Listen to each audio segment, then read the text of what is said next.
Welcome to Cut the Ish, Real Talk Sports, where we strip away the fluff and get straight to the heart of the game. From the hottest plays on the court to the controversies off it. We're breaking it all down with unfiltered takes and raw honesty. No sugarcoating, no holding back. Just real talk for real fans. Let's get into it.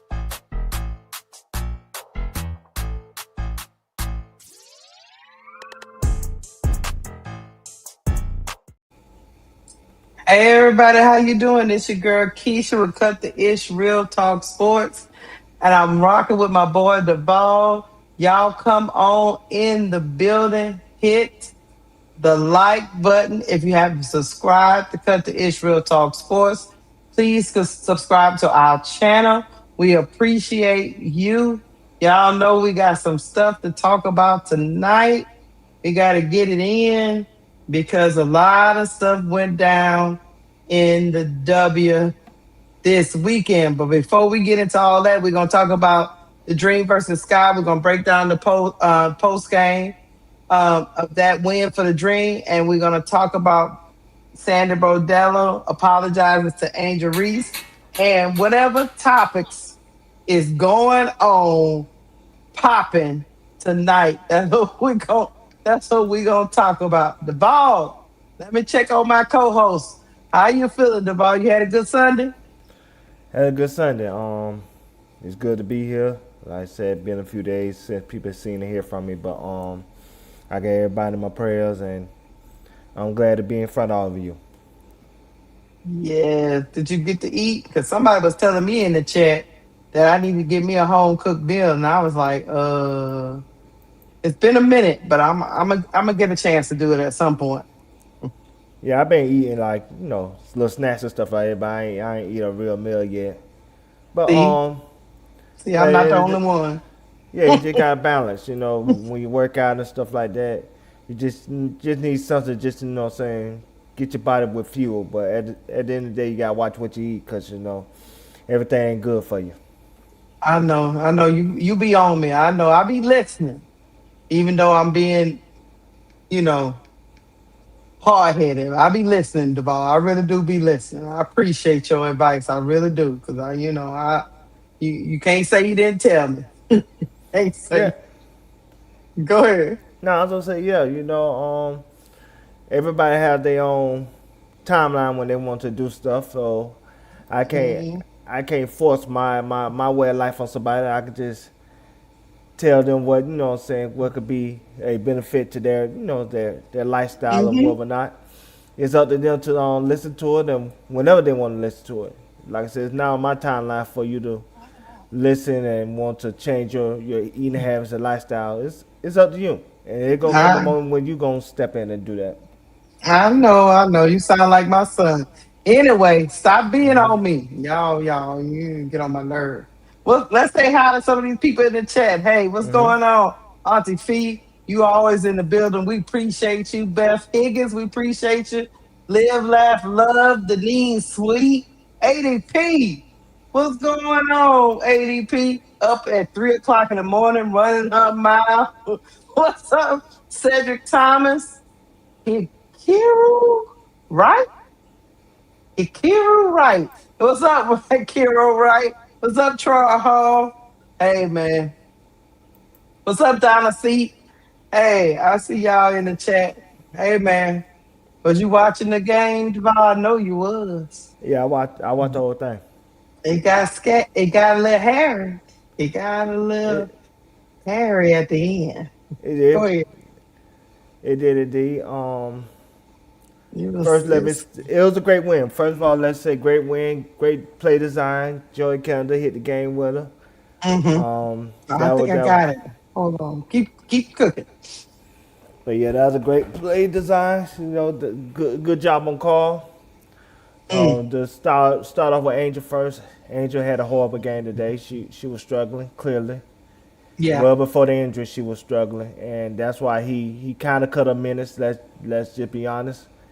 Cause I remember at halftime she had like 12 minutes, and then like Hillman had 17, and I'm asking myself like, why she got more minutes than Angel, but and then Bree Jones got 8, and then the Okai got 4. I'm like, why he cutting into Angel minutes, but it was clear that she wasn't playing well, and so we have to keep it honest on this channel. You know what I'm saying? We can't sugarcoat because somebody that we really like or appreciate or anything like that. We have to tell the truth. And she was not playing well, and it wasn't because she was getting fouled. It was just she was missing stuff that she shouldn't have missed. Hmm. But like I said, it was Mine a game. wasn't focused at the beginning of the game for sure. Yeah, it could have been a couple of things. It could have been with the controversy. It could have been even with Chicago Sky, seeing Vanslow on the court. I knew that brought in negative memories and stuff like that, negative reaction from a person that you felt like tried to ruin your reputation. Hmm. So, like I said, it could have been a few things that caused her not to play well like she played for the last like maybe 8, 9 games. She was on Yeah, one. But like I said again, it wasn't a good game for her. And then she got hurt. But I think yeah. the injury ain't serious. Cause It's the even look at ankle. that play, they said leg injury, they said knee buckle. No, I'm gonna show. I'll show it to you. Hold on 1 second. I got it. So hold on 1 second. I'll show it to you. Just so before we get into it, that was the game winner. I just wanted to show y'all that, and Yeah, then I want you to go back to that because I um, want to show you something. okay. Once Oh you show yeah, I'll that. go back. So somebody, I guess this is ESPN, but let's see if I can press the play. You see, if you look down at her feet, you see the ankle. Yeah. See? Yes. Then she tried to catch herself with the other foot. Yeah. And remember that shoe came off in the game too. Yeah. So That's, I think it's the ankle. yeah, it's the ankle. As you You showing that, know, it had to be the ankle. I don't know why they thought it was the knee, yeah. but it was the Somebody was ankle. saying the knee during the game, but Yeah, if they you said. clearly look at it, that looked like the ankle. Then she tried to catch herself, Yeah. and then she went down. But I think something was on the floor. I think she slipped because Yeah. Vandersloot didn't touch her, but I think she stepped wrong. I think she stepped and sprained that. I don't know if that's one question I do have for you, Deval. Is that the same ankle? No, the other ankle was the one that got hurt. Okay. It was 'cause I remember she caught on a rebound, and when you turned around on the other side, it was the other ankle that was hurt. They might have thought she had hyperextended her knee when she, Yeah. right there. You Yeah. see? Yes. That's why I say. Yeah. But she find the way. Yeah. If Yeah. we Yeah. want to know, if go back to that last play of the game. Oh, okay. Okay. Oh, Cause yeah. I yeah. know what you're about to say. I know what you're about to say. Oh, because I was on the players club going, please put that girl down. Right? Hold on. Hold on. Let's But see. earlier, well before that, I wish I could see you don't put that type of pressure on your knee or ankle if you hurt. Yeah. One, if your knee and ankle was that serious, they wouldn't even have you out there. They keep you in the locker room. Cause they'll still be X-raying and trying to get an MRI on your leg and stuff like that. If it was like that, Yeah. Because she was the first one to pick up, you see? yeah. But she was jumping up and down. Anytime old clock made a good play, a layup and stuff like that, she was Yeah, she was. Yeah. jumping up and down the whole time. She could have went back in the game if she wanted to. I think they kept that. Like I said, they knew she was struggling, and they just, you know what I'm No, I saying. think it was the right idea. If she bent on that on the other ankle again, don't risk it. They need to finish it out. And I Plus, don't know you what got was going on with them shoes today, because them shoes was, I don't know. they said her shoes comfortable, so They are. I'm just saying, it came off and then she did that, and I was like, I don't know what's going on, Angel. Let's go sit down because I don't need you hurt. We need you for the rest of the. but yeah, she had a hyperextended knee. That's usually day to day, and she had like I said, she did an ankle, so you're all right, ADP. It was a knee as well, but I think Mhm. it's not serious. Again, if Okay. it was a playoff game, Angel would have went back in. I think they probably just for you and ADP. I think they probably still do some X-rays, make sure everything's Yeah, straight. She got 5 days until. Oh yeah, 5 days 6 days. until Cause six days until. The All Star game is Saturday, which Right. I believe she gonna play in that. Yeah.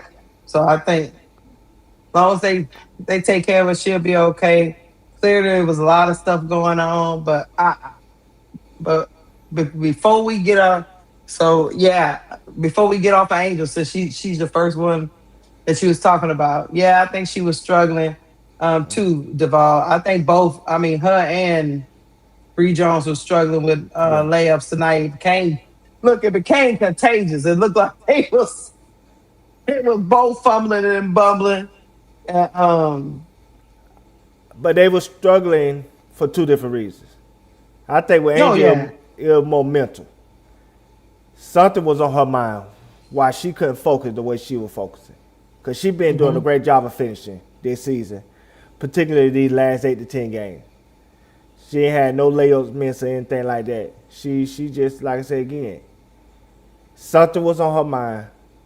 Carl Smeko clearly knew she was struggling emotionally because he kept taking her out the game. Hmm. And I think when she hurt her knee and ankle, I think that was his excuse to just sit her down for the rest of the game. While you talking, I have another clip that look Ryan Howard. She also was getting. She, well, what else is new though to ball? I mean, she get beat up all the time, so I guess at this point we just gotta just take it. But Ryan Howard ended up getting a tech. Since we talk about Yeah. her, we're just gonna go to that. She won on the court. Yeah, Ryan Howard ended up getting a tech because and told them people to get their hands off her. They don't hold her back. Does not go. Williams falls, so does Reese. There's the whistle, and it's called on the dream, and then a technical foul over towards First, I thought the tech was on Reese. came a few steps onto the court to defend her teammate Reese. They had to grab Ryan Howard, bro. Bro. Does not go. Williams falls, so It's does okay, y'all gonna Reese. call me bro, Claude. It I happens. There's did. the whistle, and it's called on the dream, and then a technical foul over towards that sideline as Ryan Howard came a She said, few let her go. All right. Look, Ryan Howard don't usually lose her cool, the ball.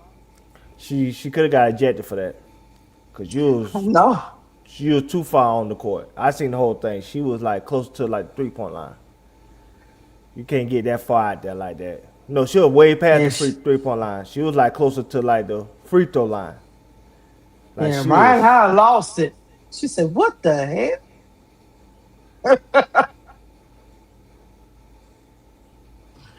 So yeah, she was getting beat up down there. We said that on when we was calling the game. It was like, and then some people was, we was actually arguing about it. Actually, Deval, we was arguing about it. It was one, the Chicago Scott man saying all the posts getting beat up, and I'm like, no, it's not the same, bro. Yeah. I don't know, but But yeah, Ryan did get a tech, and she could have got. You say because she went. She was already almost over there Yeah. to where Angel was. So I'm glad they was able to get her to calm down. But They could have tossed her. yeah. But since we're on Ryan Howard, let's speak on her. Oh, go She ahead. she was more efficient this game, at least in the first half.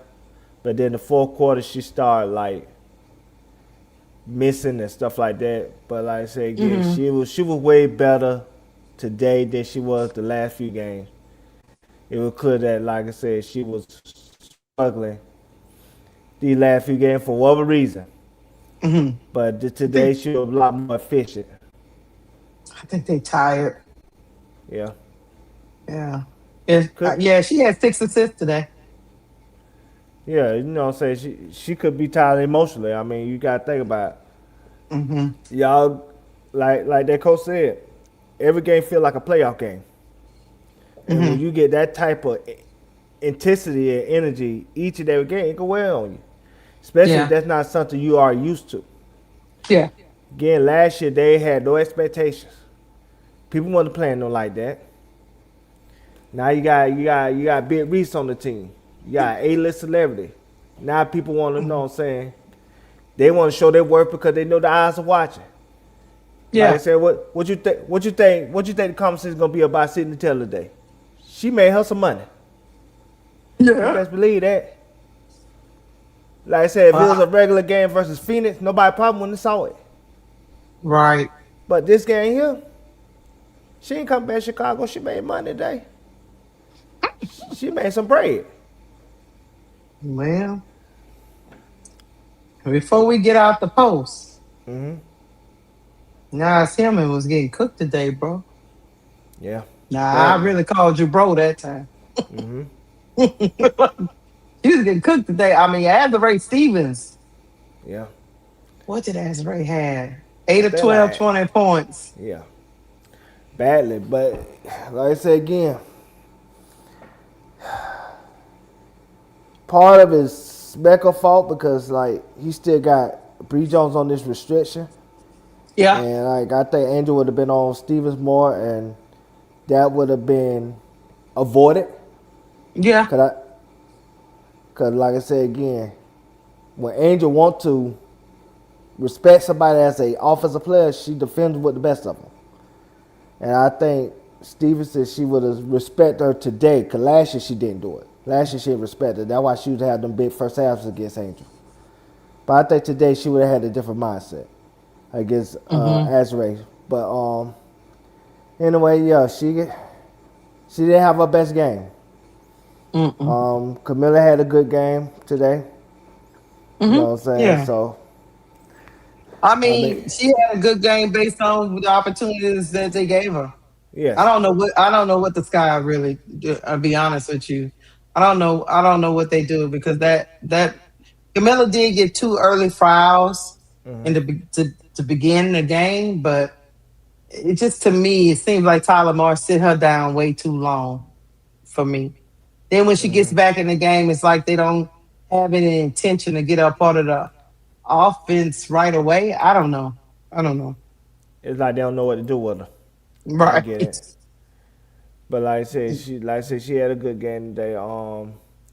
16 points. Like I said, the problem with the Sky team, they just don't know how to incorporate her properly. And then it's part of Camilla's DNA not to be as aggressive because sometimes she get the ball looking to pass Yeah, true. instead of getting the ball looking to score. And then Hmm. pass if you know what I'm saying, if they have a double team or something that can prevent you from getting to the basket a clean look. Hmm. But that's something she have to work on eternally. I don't know what's stopping her from, you know what I'm saying.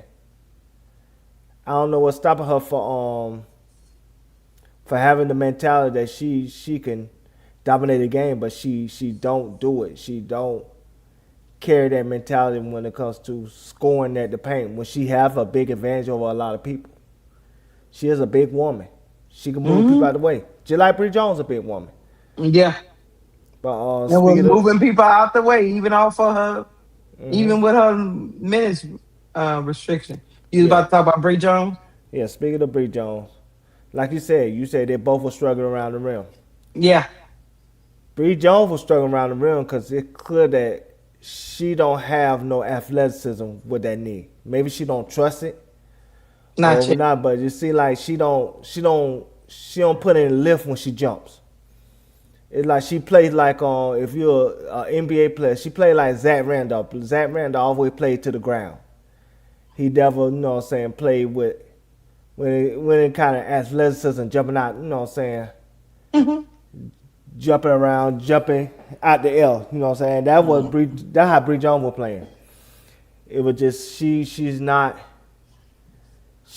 It's like she's not trusting her knee.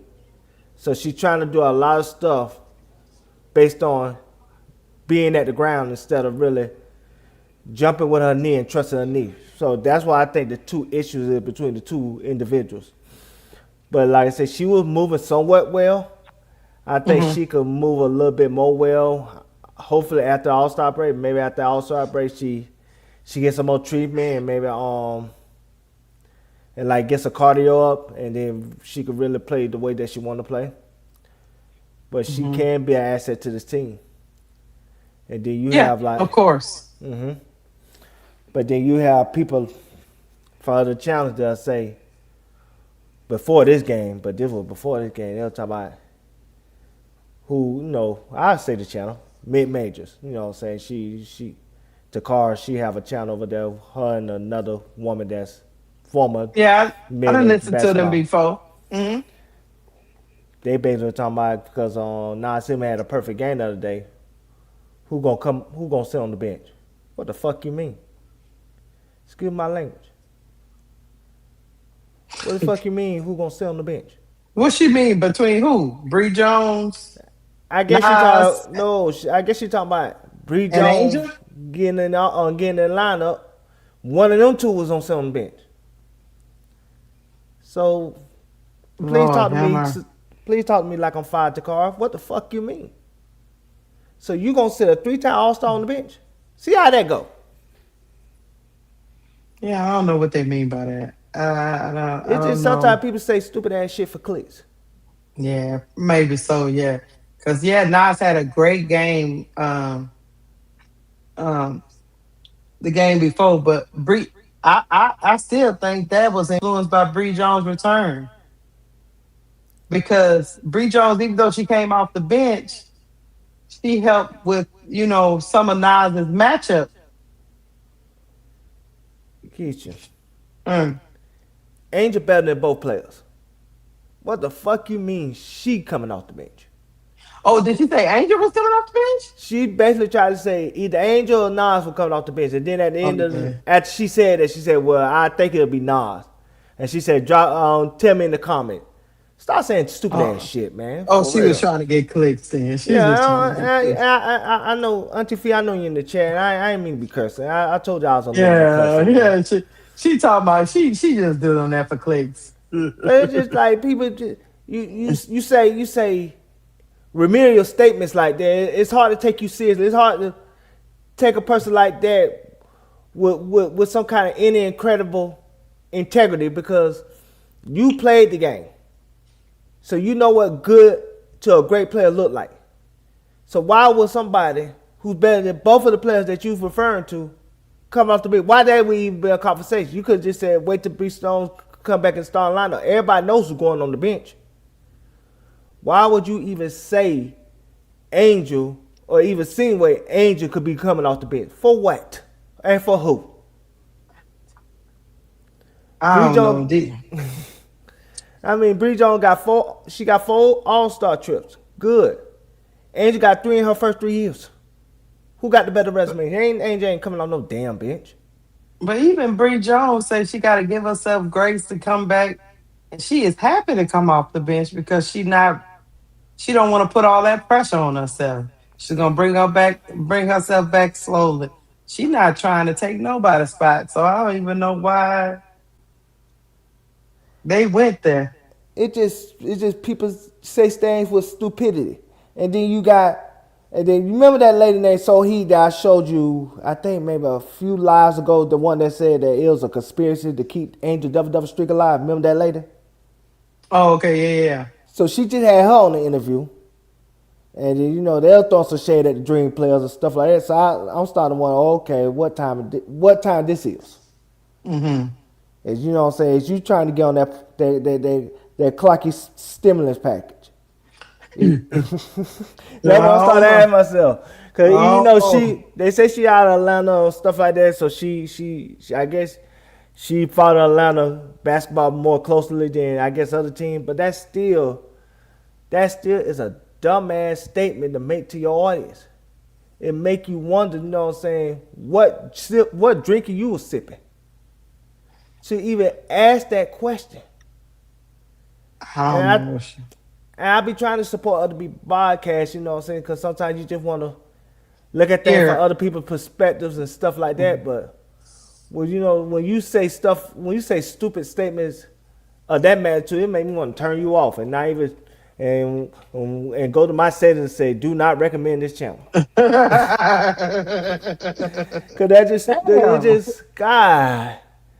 Yeah, I mean, I'm starting to wonder, did, did you have some remedial classes or something? You know what I'm saying? Was you dropped on your head when you was a baby? It's Why would you like, make a statement that's not that's self-explanatory? good doggone well, they're not putting. Hey, first of all,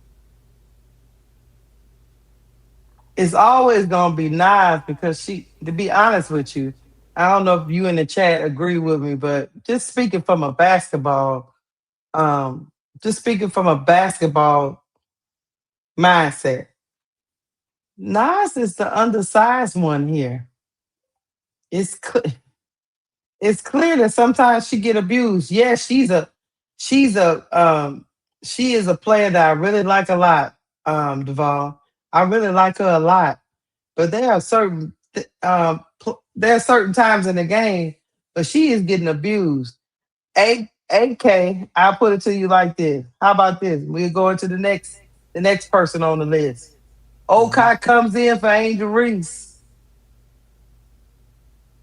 and she had to contend with Camila Cardoza, and she went in mano a mano. Some things you're just not big enough to do. So Nas being the one that's undersized, clearly, probably, in my opinion, probably should be in the three position. But um, Ryan Howard plays two and three, so you got that going on. But clearly, Nas should be their three. Yeah. That's the only way she would actually start. But she's not gonna start as a four, being undersized. She needed help. Olcott was trying to help her. Because she was getting done in about at 6'5". And Desiree Stevens is not like a physical player. It's She's just that she small. was just too small. Yeah. So I mean, I know them ladies that played basketball all their lives. So I don't know where they was coming from with that because I would say again, yes, Angel could play the five, but her real position is the four. And she's still playing the five position at a high level. Yes. So you imagine when she go back down to the four. So I don't even know what them women are talking about. I just I'm hate that because I be wanting to support other channels, but when you say stuff like that to try to get clicks, to try to engage in the audience, that tells me you don't believe in what you promoting on your platform.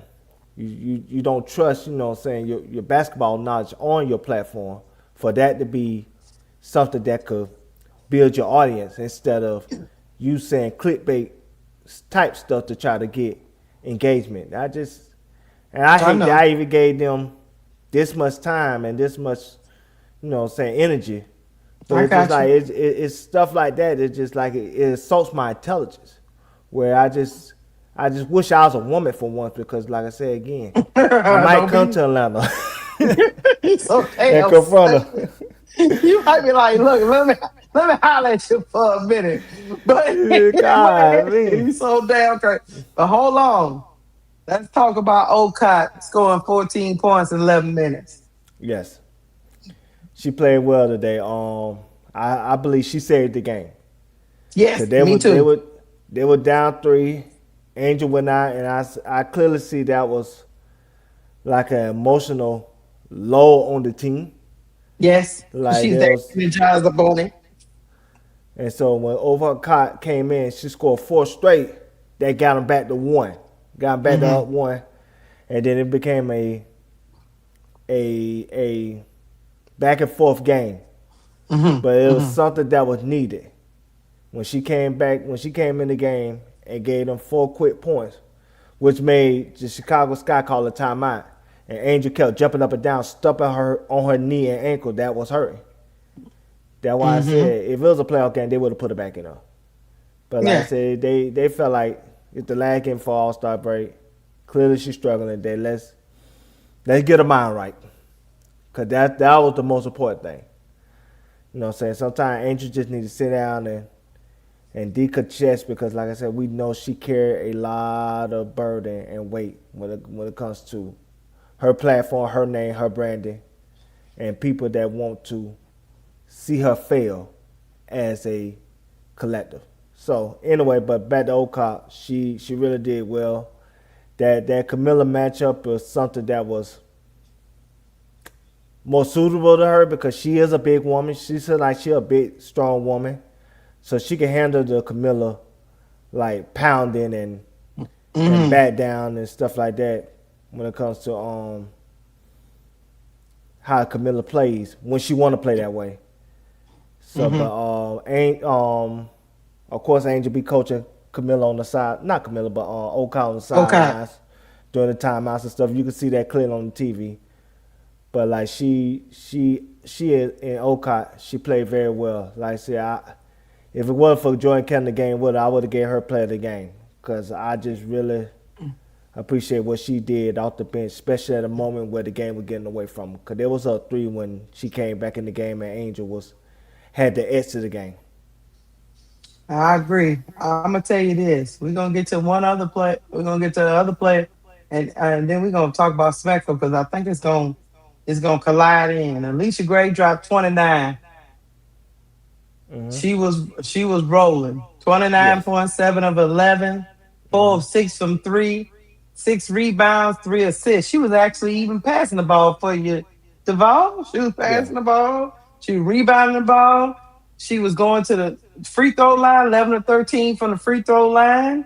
The Hmm. three ball was falling, and Smecko decided in the third quarter to start Barlace Hmm. instead of Jordan Canada. In third, Yeah, he started Barlace. Jordan kind of was out there. No, I called it out on the club. Nope, she was not. He had to get it tight. They they went on a run. Chicago went on a run and got within because we had a 15-point lead at the half. Yeah, cause JC Taylor, Sidney Taylor hit the half court shot. Yes, we had a And 15-point lead at the half. In the third quarter, to start the third, we started. they Barlace was got the point guard. they got 6 straight points. I remember that. It cut down to 9. They called the timeout. Hmm. I wasn't What? paying attention. What?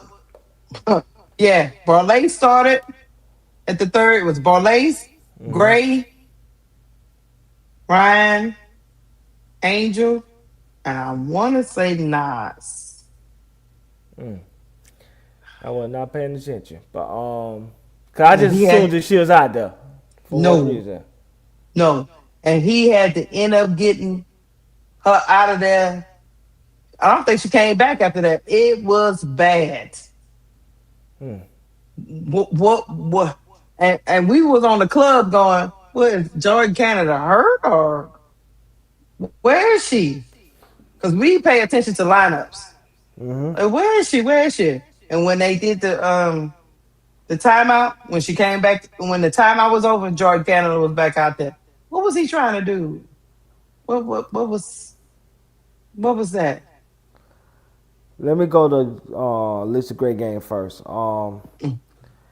It was the best game she had in a while. And I Mm-hmm. say that because they say she had a 20-point game like 5 of her last 6 games. But it didn't feel like that. It felt like all those games, she felt like the third option. She felt like her game was like meh, if that makes sense. But today it felt like her game today had more of an impact than like the other 5 games that she had. But yeah, she played well, and then even though her shot wasn't falling like that in the second half, but she was still aggressive. She was still going to the line. She was still attacking, that's the difference between her and Ryan Howard. Because even when she struggled, she'll still attack the basket. It's like Ryan Howard was set up for the 3 and don't attack the basket as much. I don't know if she don't want contact or what, but it just when That's Ryan, what it is. She don't want contact.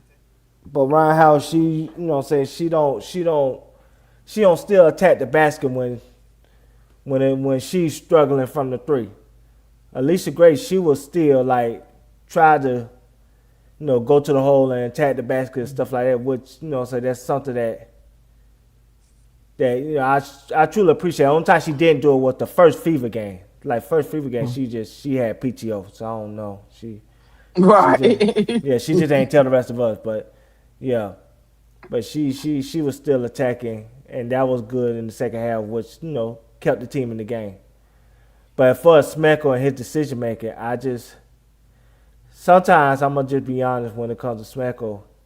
It Go seems like he ahead. just he does certain things when he don't have an answer for something. But what answer did he need? They were up by 15 and it was the start of the third. I guess he looked at being up because remember they was up by 23 at one point. So I guess he looked at that run at the end of the half from Chicago Sky. I guess he panicked. That's the only thing I could think of. No, I got something else. You keep cooking. That's not what it is. But I'll let you go with it. Let you go with what you think. Not only that, and I know he have this, like I said, affection for Bolace for one reason. He really feel like that he sees something in her that we don't see. She had I think 10 points today, right? She had a decent game. Yeah, and so it just I think he like her aggressiveness, her mentality. Just for what reason I think he'll believe in her a lot more than he should, but again, I can't really answer for the third quarter, except for maybe he panicked and he see that they made a run at the end of the half and he just wanted to try something different. That's the only thing I could think of. If that was the case. From my viewpoint, he thought they was up, and they had control of the game, and he felt like he wanted to see Barlace run with the full starters with her as the point guard and see what that looks like. Told you experiment. I think he was experimenting in the third quarter, something he hasn't even done with Papa when she was out there. Now, Papa was hurt, but he took a game in the third quarter, took these players out of their rhythm, because what they was doing was working. Leash was working. Ryan was doing whatever she could off of her. It was the post that was having a hard time tonight, but the guards were clicking. Um, Jordan Canada was actually facilitating. She was 4-9, 10 points, 9 assists. But he decided he wanted to see what Barlace looked like because he thought they was up by 15 to 16.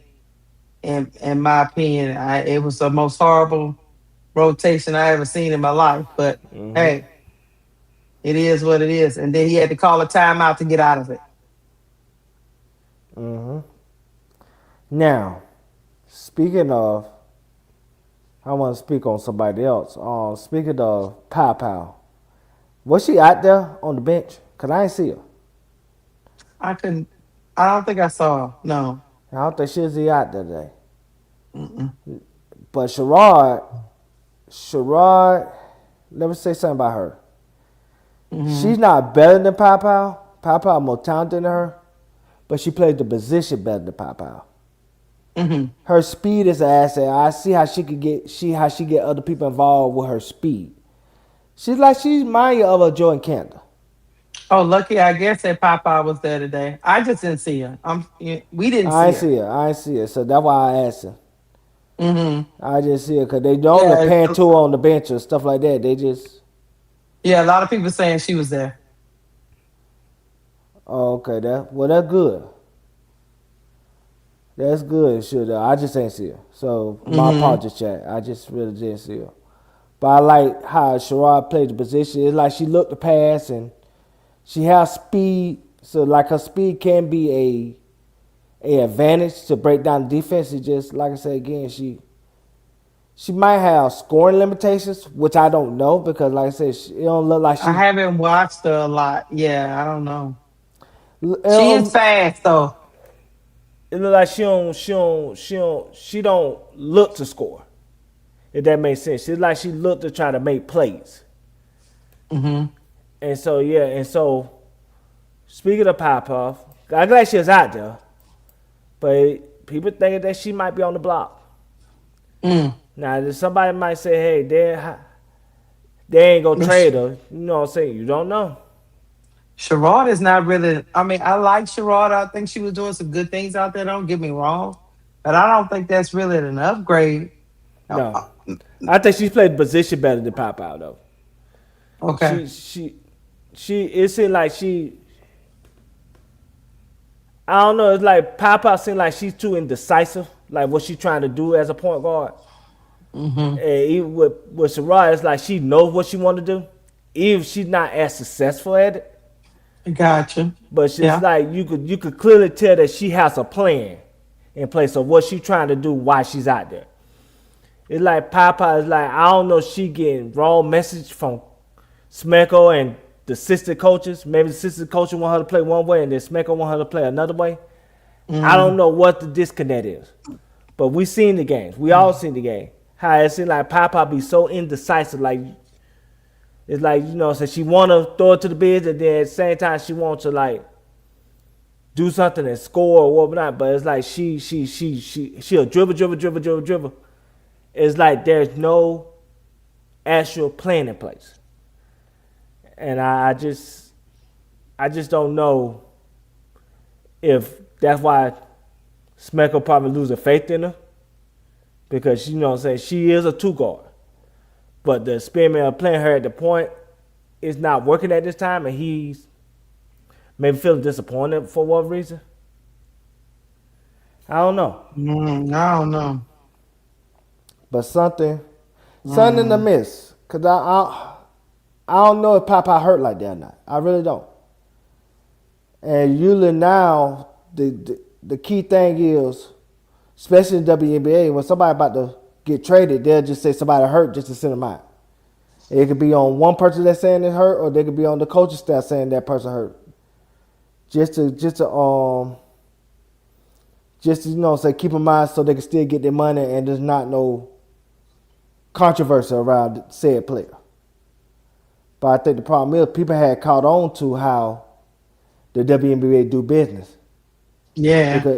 Because even like somebody like, I'll give you a perfect example. Even somebody like Connecticut keeps saying, my girl needs some more out for conditioning, and she probably the most fit person in the W. Right. And keep talking about she out for conditioning. She out for conditioning. What y'all talking about? I'm That girl got 8-pack. I done got peed off. I'm like, what you mean? Still out for conditioning. Still out for. You know what? Never mind. Bump the sun. I ain't got time. that girl got an 8-pack. She doing. She work out all the time. So what you mean conditioning? She probably the most fit person in the W. She got time to work out. Duvall, I ain't mean to catch you out and do TikToks with damn Sanaya Rivers. I'm tripping. What's going on? Because first they used injury first. Right. Then it went from injury to conditioning. And it's like, this is why I think the W is like, it's their new way of trying to trade somebody. I don't think she's going to beat her. Because like I said again, there's no way that you can use conditioning for a woman that got an 8-pack. Ain't no conditioning she need. She is conditioned. My son was showing me his 8-pack earlier this morning. Some people with them 8-packs be working. They condition. So I don't know. I don't know what the Connecticut Sun is talking about. The ball? Yeah, they conditioned. She conditioned. She well conditioned. But this is just so going back to not Oka, but Papa. Mm-hmm. Now they saying she hurt for the last 4-5 games, and we ain't even see where she got hurt at. We did. Now I don't know what's going on. And so now you start to wonder, okay, is she on the block? Because that's what word is. Word is she out there on the block. And because they tend to do stuff like that at the All-Star break, right? Mm-hmm. Because remember the trade deadline August 2nd? Yep, it is. So that's right around the corner. That's what 14 days. So you got basically a week with the All-Star. Cause I don't think they're gonna trade it before the All Star break if they was to do it. Cause you don't want. I think WNBA low key. You know how they have like silent agreements. Mm-hmm. And you don't want to trade to upset the All Star game. You don't not upset like she will upset it, but like you don't want to trade to be the talk of the All Star game, the All Star Mm-hmm. week. You want that to be the focus. Cause I Mm-hmm. think I know for a fact it's like that in the NBA. They don't usually make trades during All Star week because they don't want that to be the focus of All Star week. They want the All Star week to be the focus of the All Star week. If that makes Well, sense. hold on. Hold up a minute, though. Devon, wait a minute. Remember, they traded Mabry right in the All Star. Yeah, What you think? oh yeah, that's right. They did trade her before the All Star game. Yeah, like right when the All Star game, like they just finished, they like the Cause she was in the 3-point shooting contest the same day she got traded, yes, and she had to wear a blank shirt. I mean a yeah, blank jersey. uh-huh. But then you talk about Jeff P. Oh, yeah, we talking about the sky, so I don't know if it was just the sky, Yeah, but you know Jeff oh, P is a horrible GM. He don't know what he's doing, and he ain't playing by no rules. He just doing whatever he feel like. He make his decisions off of NBA 2K. You know that's Jeff P. But normally they don't make trades during the All Star week because they don't want the trade, especially for a big piece, say the upstage the All Star. mhm. So usually they wait till like after the All Star game to really make moves. Normally, yeah, Yes, normally, but like I if said you're with not Jeff Jeff P. P, yeah, normally if you're not Jeff P.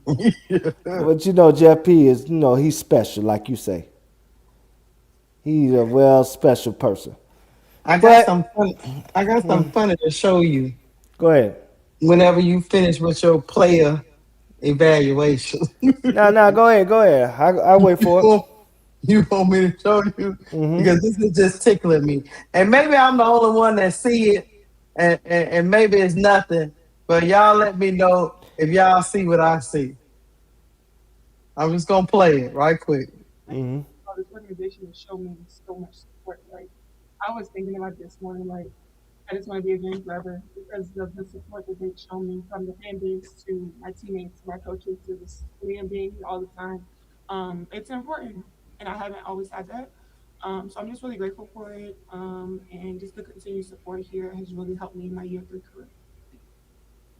Look how Why? he's looking at her. Yeah, looking like John B. What the hell wrong with him? He like mesmerized for like a good 5 seconds. Is Wendell around the corner?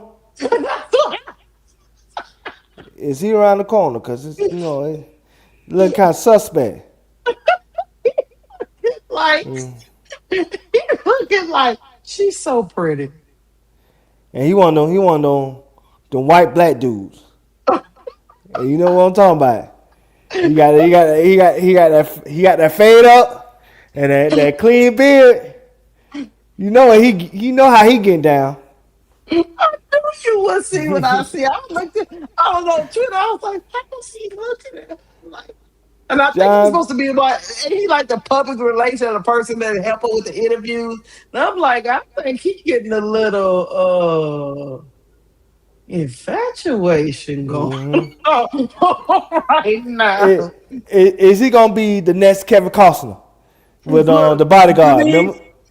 Denise, we say she spoke on him. She said he makes sure she's okay. I bet he do. Is he gonna be like the bodyguard? Kevin Costner, you know what I'm saying? We found out that Kevin Costner like the other side doing that bodyguard. It always been rumored that him and Whitney had said more than that what the movie showed. That word on the street. That word on the street that they had a little something else. So maybe that's him. I'm just being messy, Chad. Wendell Carter, you better I Better be don't around the know. corner. Check the phones. You know, Angel got about 2, 3 on. Check the phones. Check the phone, see what it is. And, Oh, I'm and, gonna take it. and Look Janine at for the passwords. it. He like then he's like, I gotta catch myself because I'm supposed to be I'm supposed to be looking at the reaction of yeah. He might be an angel spirit animal or something. He angel spirit animal. He must be a Oh, spirit animal. let me listen to. I ain't really. I was paying attention to what So he much was doing. support. Hold Like on. I was thinking about it this morning. Like I just want to be a dream forever because of the support that they've shown me from the fan base to my teammates to my coaches to just Liam being here all the time. It's important, and I haven't always had that. So I'm just really grateful for it. And just the Oh, continued don't support has cry, really, Angel. really helped me in my year three career. Liam. Yeah, That's you, his you see, like you said, him, and he name. nodded like you know what I'm saying, like he Betty Crocker finna make a cake. Okay, you got it. Mm-hmm. Check the phones, Wendell. Check the phones. Find out. She said she is grateful for Liam. hmm Mhm. We Never ain't, we ain't promote mind. we ain't promote no violence, but if you gotta go up upside his head because he getting a little bit too, you know what I'm saying, comfortable, you know what I'm saying, I understand. I ain't no great. I Cause ain't like no I good. said, you can look at that face. Everybody know the white black boy. But June Brown said, I agree, Keisha. He looked totally mesmerized. everybody know when you get that shape up with that beard cut a certain way. Yeah, Yeah, he he looked a got little. he got a little sugar in his coffee. So you He said got he a little John B-ish, so. oh John B. Yeah, John B. Robert Thicke. Yeah, he that. Yeah, he Robert Thicke and John B. Yeah, that's him. He like a little he like his coffee black, straight black, no cream, no nothing. You know, what I'm saying you can put a little Tall cream in drink of there. water. Tall drink of water, huh? Yeah, Tall yeah. drink of black coffee. Yeah, hmm yeah. And he Uh-huh. need that Maxwell house too, not that Folgers. You know what I'm saying? Maxwell house. Drew Brown said, the ball be good now. Be good. You know what I'm saying? He like that Maxwell house, not that Folgers. You know what I'm saying? He know what he like. You know what I'm saying? It is Atlanta. You know what I'm saying? He got options.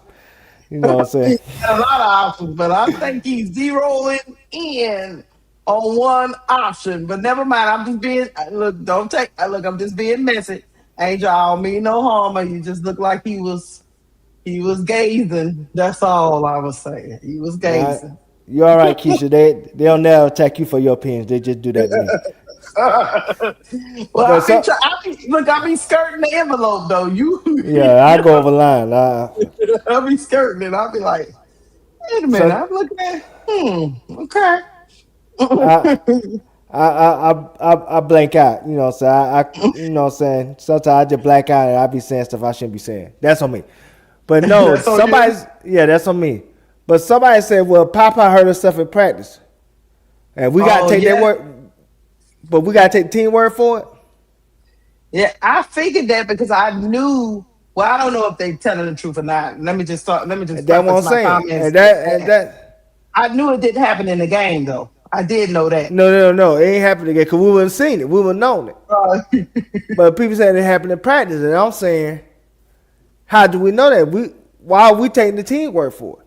And even if you want to say if it didn't happen in practice, she would have spoke out and said it didn't. No, nobody don't want to be, you know what I'm saying, blackballed or be considered difficult or anything like that. Sometimes you have to play the game. And you have to, you know what I'm saying, even if you know what's going on, if somebody trying to put you in the right situation, you go along, get along just to get where you need to go.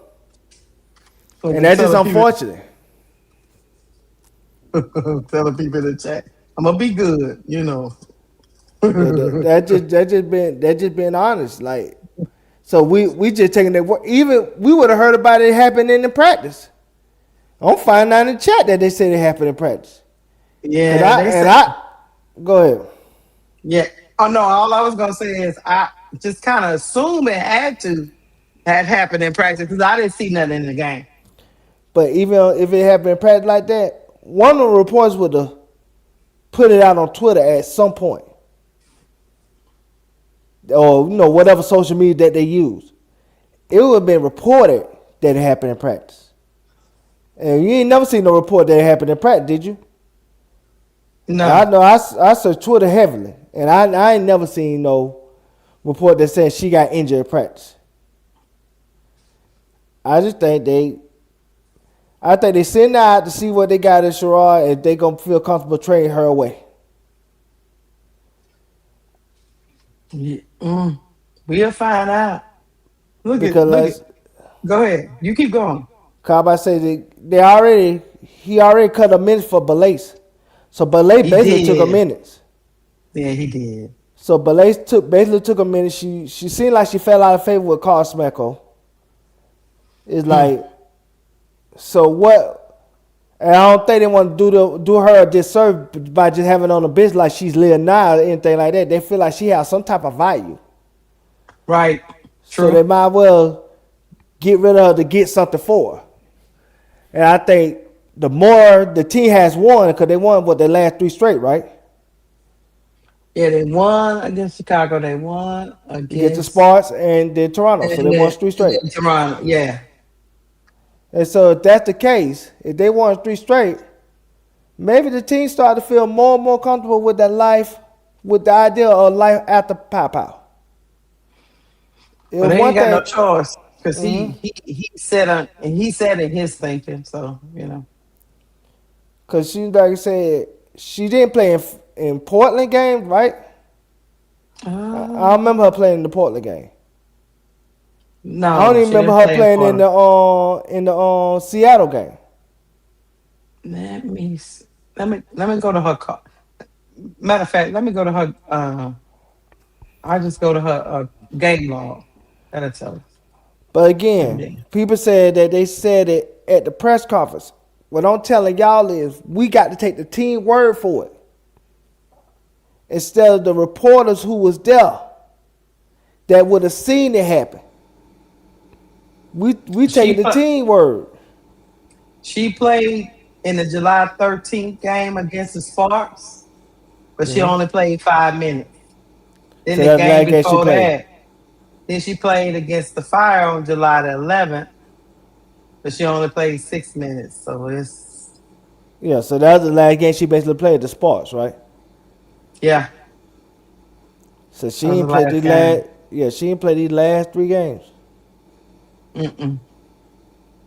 Nope. Like I said, it's interesting. Well, she ain't played the last two games. Last And two.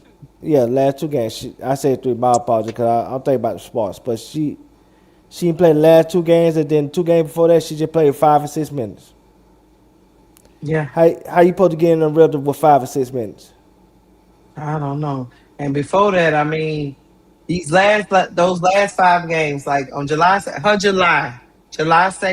Washington, she played 6 minutes. Golden State, she played 5 minutes. Seattle, she played 10. Then for Portland, she played 6 minutes. And then the Sparks, she played 5 minutes. But before that, she was playing between 15 and 18 minutes a game. Before the July, right? Yes. 58 minutes. You see how her minutes dropped dramatically? Yeah. That tell me you fell out of favor with coaching staff. Yeah. Something going on, that's for sure. Now Oh, what now what's going on? I do not know. they said you had a super chat we didn't read. That was my apologies. Okay. Oh, hold on. I'm sorry. I was looking at other stuff. Hold on 1 second, chat. Oh, I I get see it. it now.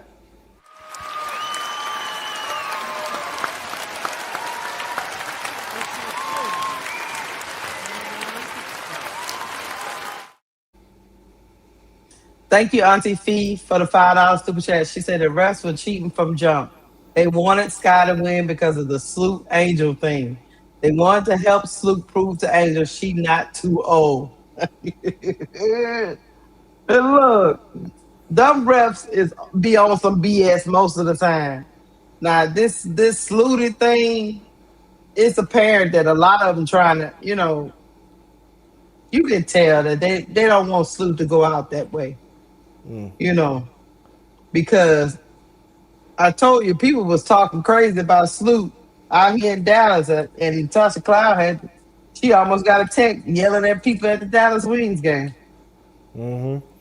Yeah, people was like they don't like the perception of Sloop has gotten since this whole Angel thing, Mm-hmm. and her career might go out on a sour note. But I'll let you. I will say this about Sloop. I'm gonna give her credit. She did play well today, Hmm. but you can clearly tell that she has. She just like Jordan Kendall, she have physical limitations. So I can see her getting bullied by, bigger guards that could really do damage to her. And Jordan Kendall was just too fast for her, so you could tell that her knee couldn't really handle, say Jordan Kendall's speed. But let's also say this: you saying what she did to Angel. I don't even think it was about what she did to Angel. I think that's part of it. But remember what she did to Skylar. Think about that for a second. She probably told Skylar a lie saying that they was gonna be in the backcourt together, and they was gonna play off each other. And then that's apparent. I think what happened was they didn't predict the Sydney Teller portion of this conversation. Of course not. No. And Sydney Teller treated, Skylar Diggins like bubble gum. Seat taken. And so that put her on the bench. So now, Skylar playing the knee injury card because, like I said, I can understand how she feels because she felt betrayed. But go ahead. No, go ahead. That's what I was arguing with Brocard about. But Skylar didn't need to go to the bench, though. Sloop needed to come off the bench. Sydney Taylor could have still been in the starting lineup. Two guard. She not a point. Yes. But Sloop ain't going to go off the bench when she's general manager. I get it. So now you lost 14 points a game. So did. Sloop wasn't going to come off no bench. The reason why she came to Chicago to be a starter again. And she knew she had the pathway to do that because, again, the reason why the man who's in charge that making the decisions is in charge is only because of her. Yeah. She got him the job. Yeah. Now, she didn't give him the job as a director, but she got him the job within the organization. He rose his way up. So he snaked his way to the position that he got. Right. But he wouldn't have had the opportunity if it weren't for her getting him the job. Because they are business partners. She not only got him the job within the organization, she saved his business, his developmental business. He owed everything to her. So of course she gonna run shop. Because think about this for a second. There's no scenario in the world that a former great that's old and out their prime that can't do nothing for the franchise would be chosen over somebody that you making money hand over fist with. No other franchise would have did that. No other franchise would have made no decision like that. You and I know that. We watch enough sports to know that. Ain't no other franchise would have sided with the former player, side with the older former great over the young great that bringing people through the gates.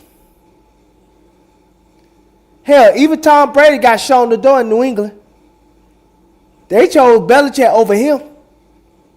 And probably why they chose Belichick over him because Tom Brady was old. Yeah. They thought he ain't have it no more. Right. So, of course, he had to walk out the door. Ben Roethlisberger was forced to retire because they thought he ain't have it no more. Usually the organization ain't choosing the older player that don't got it like they used to over the younger player who's still playing at an all-star level and bringing in the money. That usually don't happen. And so, when you have a situation like that, she calling the shots. Scotty Diggins should have known that. That was stupid of Scotty Diggins. She should have known that. She should have went to Washington. She still would have been a good enough distance from her family where she could have still visited them at a reasonable amount of time. Because Washington from Indiana ain't that far. Because ain't no family like in Indiana. I think so. I think Skylar Diggins. Because I think she went to Notre Dame. I know that's in Indiana, right? Okay, let's see. Skylar Diggins. Yeah, she's from South Bend, Indiana. Yeah, so Washington is not that far from Indiana. That's a No. cheap flight away. She could still been close enough to her family and wouldn't watch it and would have had a starting spot. Yeah, she would have started. But she went to a piss poor organization that is ran improperly, like you know what I'm saying, But she like they would. all went there. But you got to understand, she wanted the money though, Duvall, and maybe the Mystics wouldn't have gave her that. The missus had the money. Even right now, they got over $1 million something dollars. I know, but were they offering her that? No, not really. Maybe not, but she could. Maybe sometimes you got to take less money for opportunity. Sometimes you got to take less money to get opportunity and get a bigger payday on the back end. I feel you, but that's not the way she was. She was thinking. She said she wanted to show me the money. Yeah, and they Mm, show her the bench. they sure did. So did. They Soon Snoop came back. Soon Snoop came back. They show her the bench. So how that work out for you, Skylar? That was just that wasn't smart on Skylar's behalf, and Mm, I just hate that for her because she still, even though she's not playing at an All-Star level like last year, she still was an asset to the team. I don't care how inconsistent they try to say she was. She mhm. still was an asset to the team. So it's like, why is y'all, you know what I'm saying, treating her like, you know what I'm saying, she lost it all. And she didn't lose it at all. It just, but Mm. lesson learned, Scholar. So now, and not only that, then what really happened? Now that a team put you in position to come on the bench, now other teams gonna think that about you. Well, that's the decision she made. So now other teams gonna think that about you. That's why it was smart for even Jewel Lloyd to go back to like the on Aces. Because soon she would have tried to go to another team and she was struggling over there, what you think they gonna do? Put on the bench. Well, because she probably should be on there. Yeah. I mean, Who you talking, Jewel Lloyd or Scott Diggins? I'm talking about Jewel Lord. Like, Yeah. Skylar has enough tape to show to where, I think she can convince somebody she could be a starter. Yes. But Jewel Lord is a different case. So I don't know about Jewel Lord. I don't Yeah, know about she wash. I don't think Skylar wash. That's why I think she could have went to a better team in a better situation, even if you had to take less money. Cause just look, if Skylar Digg, all she had to do is look at Sydney Taylor. She took a rookie contract for 1 year deal, and now that woman, she gonna make some money. She bet on herself. And Skylar should have betted on herself and put herself in the right situation where she could have still made a contribution. And who knows? She could have got a payday on the back end. no, And she wanted that money, man. she would just trusted herself. hmm No, she said no. She wanted that money, man. I get it. Well. So, I but get it, but no, I completely get where you're coming from. I do. It's just I think her and Azure. Now Azure was coming anyway because she coming with her little friend Vanity Sloop, but I really think Skylar was. I think she was coming out of that divorce, and she just wanted the money, and if it didn't work out, I guess she figured she'd get traded. I don't know. But the problem with her is somebody taking her salary. So now they treated Skylar just like this. What I search in the Instagram. oh Uh, shit. They treated Skylar Oh just like shit. what I search in the Instagram. Why are you so stupid? What's wrong with you? Are you tripping? What's wrong with you as a child? What happened to you? I gotta talk to you. I gotta talk to your family members because you be finding stuff. They treated her just like this. Oh They, Lord, let me turn this. Oh, okay. All right, here we go. You do your very best now for us. I sure will, Mama. Are you coming along? Mama said not to be taking rides from strangers. This is the bus to school. I'm Forrest Gump. I'm Dorothy Harris. Well, now we ain't strangers anymore.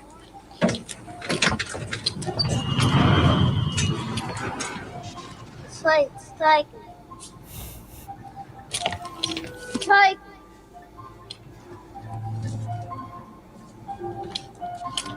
Can't sit here. You know, it's funny what a young man recollects, because I don't remember being born. I don't recall what I got for my first Christmas. I don't know when I went on my first outdoor picnic, but I do remember the first time I heard the sweetest voice in the wide world. You can sit here if you want. I had never seen anything so beautiful in my life. She was like an angel. You do your. You stupid. they see in the test say seat taken. Address say seat taken. You know, Sloop say seat taken.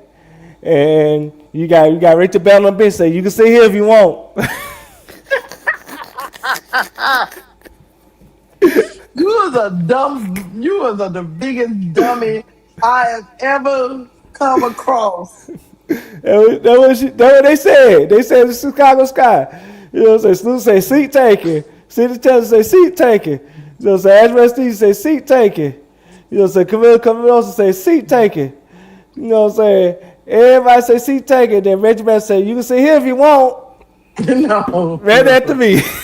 She wanted to be close to Indiana and Chicago. She right across. They say it's real close. She can just drive. She ain't got to get on no plane. She ain't got to spend no extra money. And she said her mama can help her with her kids. Her kids can stay with her mama, or her mama can stay with her, and she won't need no other help. And she get 900,000. So that's what was going through her mind after the divorce, is getting her people around her for the money and being able to take care of herself and them children. Now I don't know what she had to pay.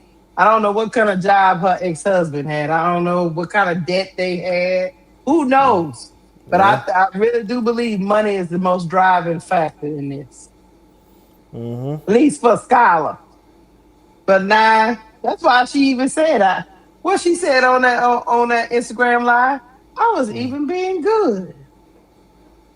Yeah. That she, what I she was said. trying to be. She was trying to be good, but she really want to be somewhere close to her people. But oh well, she on the bench. You're screwing up. And see, that's why you should have. She should have befriended Angel. She would have got your Reebok deal. That would have put a little money in your pocket. You wouldn't have to do desperate stuff like that. You see how Nisamora acting? No, I'm good. I sit down. That's why I hope she make it over there to ATL. But we'll see. All right, you ready to go to the next topic? Yeah, let's talk about it. Let's talk about it. Hey guys, take this minute to hit the like button. If you're in here, please hit the like button. That shows YouTube that you like what we up here doing. Well, we're gonna talk about the biggest, I guess, topic of the weekend. I guess this happened on what, Friday? The game between the Dream and Toronto, where Toronto did get their butt smacked, but that was not, of course, when you're dealing with Angel Reese, there's always something beyond the game, right, Duval? It's like, what the hell? Why can't we just be, I don't know, man. But Normal. Toronto, just normal fan base. No, we always got, Reese had a great game. Um against Toronto. They won Oh, you talking who had a great game Friday? Yeah, Reese and Nas had on And Nas, 24. Thunder She had, Twin. yeah, she had a perfect game. Reese had 23 and I want to say 12 or something like that. 23 or 13, but 23 or 12. And then you had Alicia Gray had 18, Ryan Hmm. Howard had 10, and Joy Kendall had I want to say 18 and 13. Yeah, we was rolling. They won 111-92. We was rolling until Angel went to make a move, right, Duvall?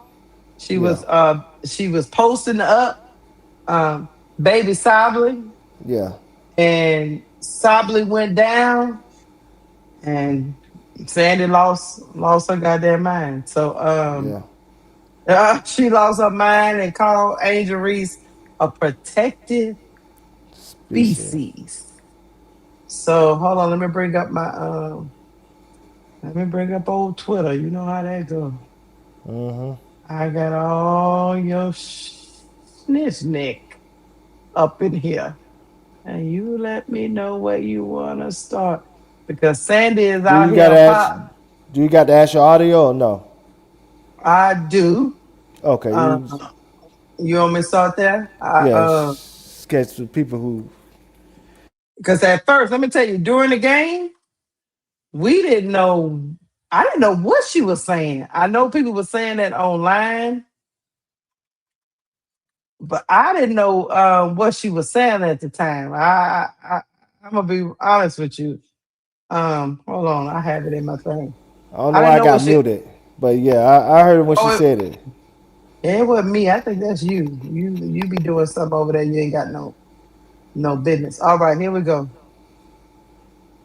I'll bring it up here. This was started in chat. Mm-hmm. Pause that. I'm gonna try to turn up as loud as I can. Oh, it's already up. Okay.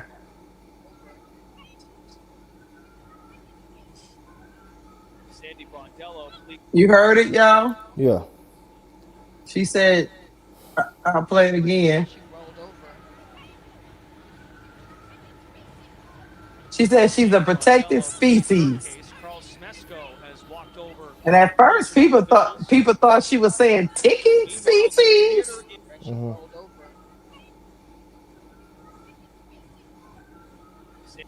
So she was yelling at for whatever goofy ass reason. I don't know. And it was in response to Sabali going down. Oh, go ahead if you got something. No, no, I don't got nothing. It just and she just got caught hot mic with the ref. Yeah. She claimed she was referring to that she was talking to the refs, Mm-hmm. is what she said. But okay. Let me bring up you let me know where you want to start with your that's what she said. And then we're gonna go share or I'm gonna go from the beginning. All right. So Sandy Brondello Mm-hmm. was suspended for 1 game for inappropriate comments she made regarding Angel Reese. We all know that, right? Yeah. Then we have precedents. This has Mm-hmm. happened before. I think you had one too, but I don't know how I got this in it because you got one too. I don't know. Yeah. But anyway, we have precedents. This has happened before. Connecticut Sun coach Kirk Miller was fined $10,000 to go. Mm-hmm. He was fined 10,000 and suspended for 1 game by the WNBA for making a disparaging remark to a referee Sunday about the weight of Las Vegas Aces post player Liz Cambridge. Did he say she was fat? What did he say? Yeah. Say she a big or something like that. Uh Yeah. huh. Go ahead. But nah. Yeah. So like I said, it happened before, but let the What did he internet tell say? you. He said he was. I touched you the other one where it said exactly what she said. What he Oh, said, okay. but it was something about he would be. What did he say? Oh, wait. Okay, right here. I think that's it. Mm-hmm. Yeah. It said gentleman said was suspended. Okay. 10,000. Posted a lengthy story on saying Miller tried to get referee to call a foul in his son's favor by mentioning her weight. According to Camish, Miller remarked to the referee something along the lines, "Come on, she's 300 pounds." You ain't see her, Go Kurt Miller ahead. ain't Kurt Miller ain't see her OnlyFans yet. She lost that weight. Right. So that She's was back skinny in now. 2021. She's kidding Yeah. now, but Kurt say back then she was 300. Was she? I don't remember her being that big though. Yeah. Lynn Cambridge said back then Kurt didn't want me. Now I'm skinny, got OnlyFans. He's all on me. Mm. I guess. Yes. And he was fined $10,000. Was he suspended a game? Yeah, he'll suspend the game. Yeah, he was suspended one game. So that's precedence for that. All right. All right. Hold on. We're gonna go back up here. All right. But yeah, we talked about this was the WNBA saying that she's suspended. Brondello will serve a suspension Monday when the Tempo play the Aces. They expect all coaches and team personnel to hold the highest standards of professionalism and respect that are fundamental to our league. All right. And then her, then her teammate going I mean not a teammate, her player gonna join the chat. Timmy Fag Bentley with her little goofy self. She said protected species is a figure of speech, and I see nothing suspension worthy with what Sandy Brondello said. Species is the unfortunate and touching word of this well known phrase, especially in the US racially charged climate. But if she was saying it about CC, an appropriate comparison, RE popularity, there would be no outrage. Now, would there? Suspension is laughable. I'm gonna stop there. Devon. Timmy, um, let me ask you something.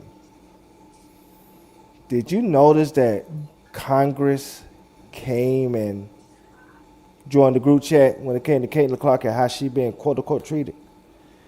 So if you don't think if this was said about CC that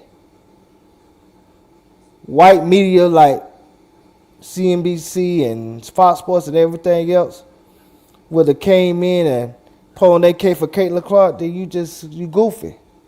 But see, she's not American. She's from another country, so she don't have the plight or the struggle of an African American culture. And I think a lot of times the foreigners, cause we could talk about remember what's your boy name? Emilio Archo, how he said he couldn't identify with the African American struggle when it came to slavery because he's not from here, he's from Nigeria. And so it's just like they be so disconnected with the black struggle here that they act like they not one of us when you are one of us. Your skin color is your skin color. Your skin color don't change because you're not born here.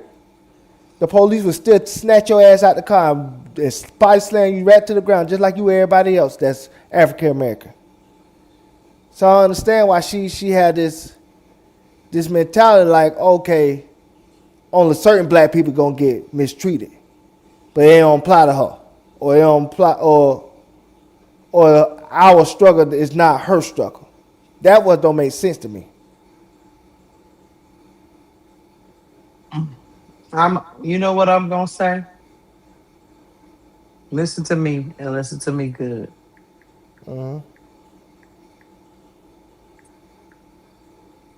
Timmy Fagbigale is a Nigerian British basketball player. Yes, she's Nigerian, but guess where she was born? Where? Baltimore, Maryland. So she should be of the culture. And even if because she has representing Great Britain in the Olympics and stuff, because she got parents from over Yeah. there. Even if you spend a lot of time in Great Britain, I got a lot of I've come in contact with Great Britain um, blacks. Oh, They it's very experience racist. they experience racism over there in Great Britain. They say it worse than here. They experience derogatory terms being referred to them as. So again, Timmy was born here to Nigerian parents. I'm guessing one parent might have been from Great Britain. Yes. You know what I'm saying? But she was born in this country.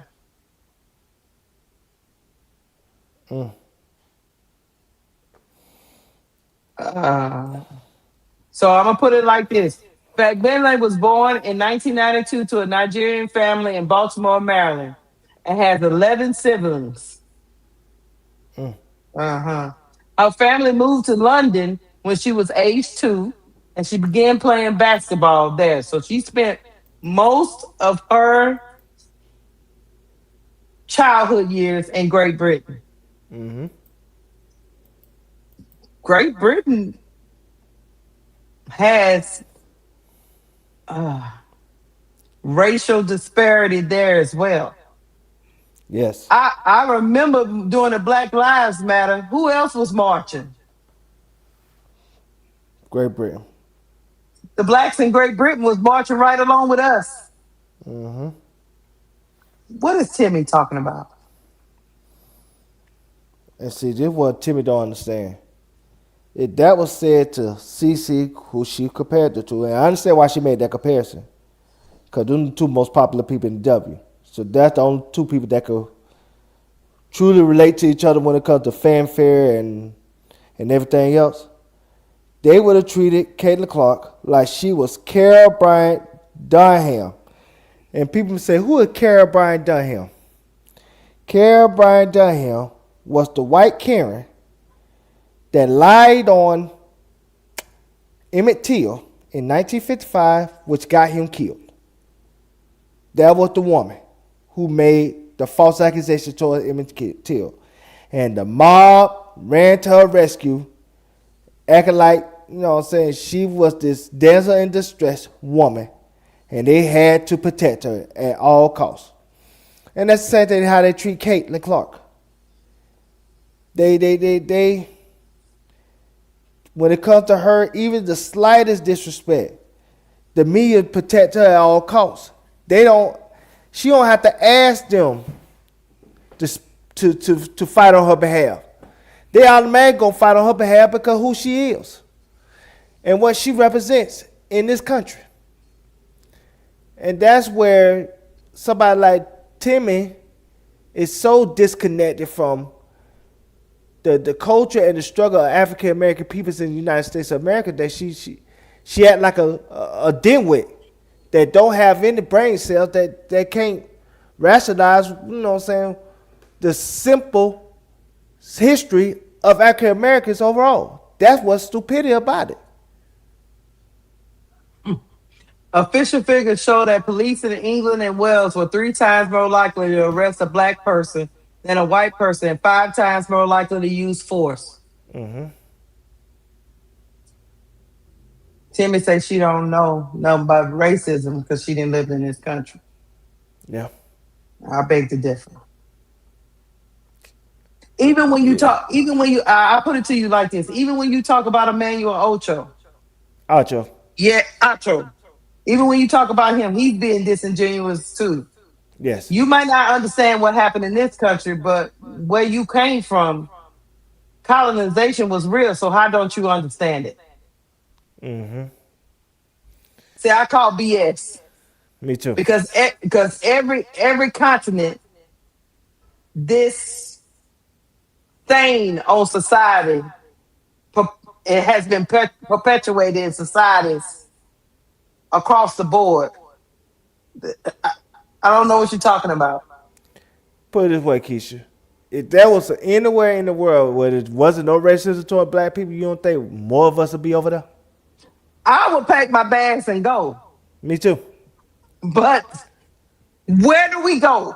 Tell me in the chat, where do we go that hasn't been touched by racism?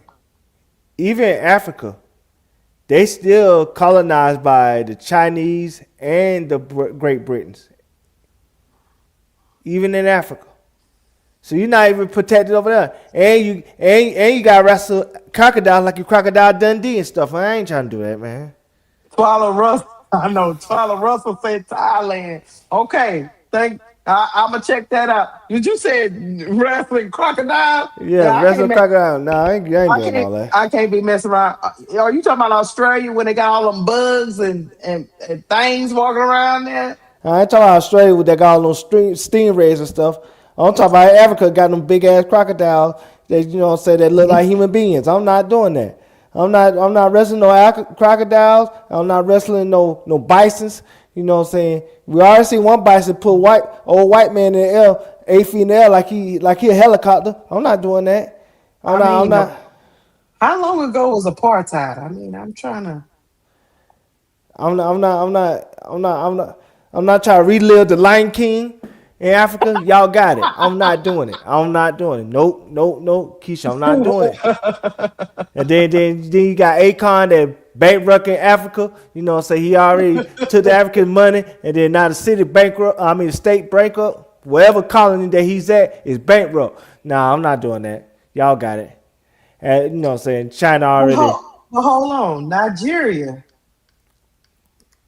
is steeped in British colonial exploitation.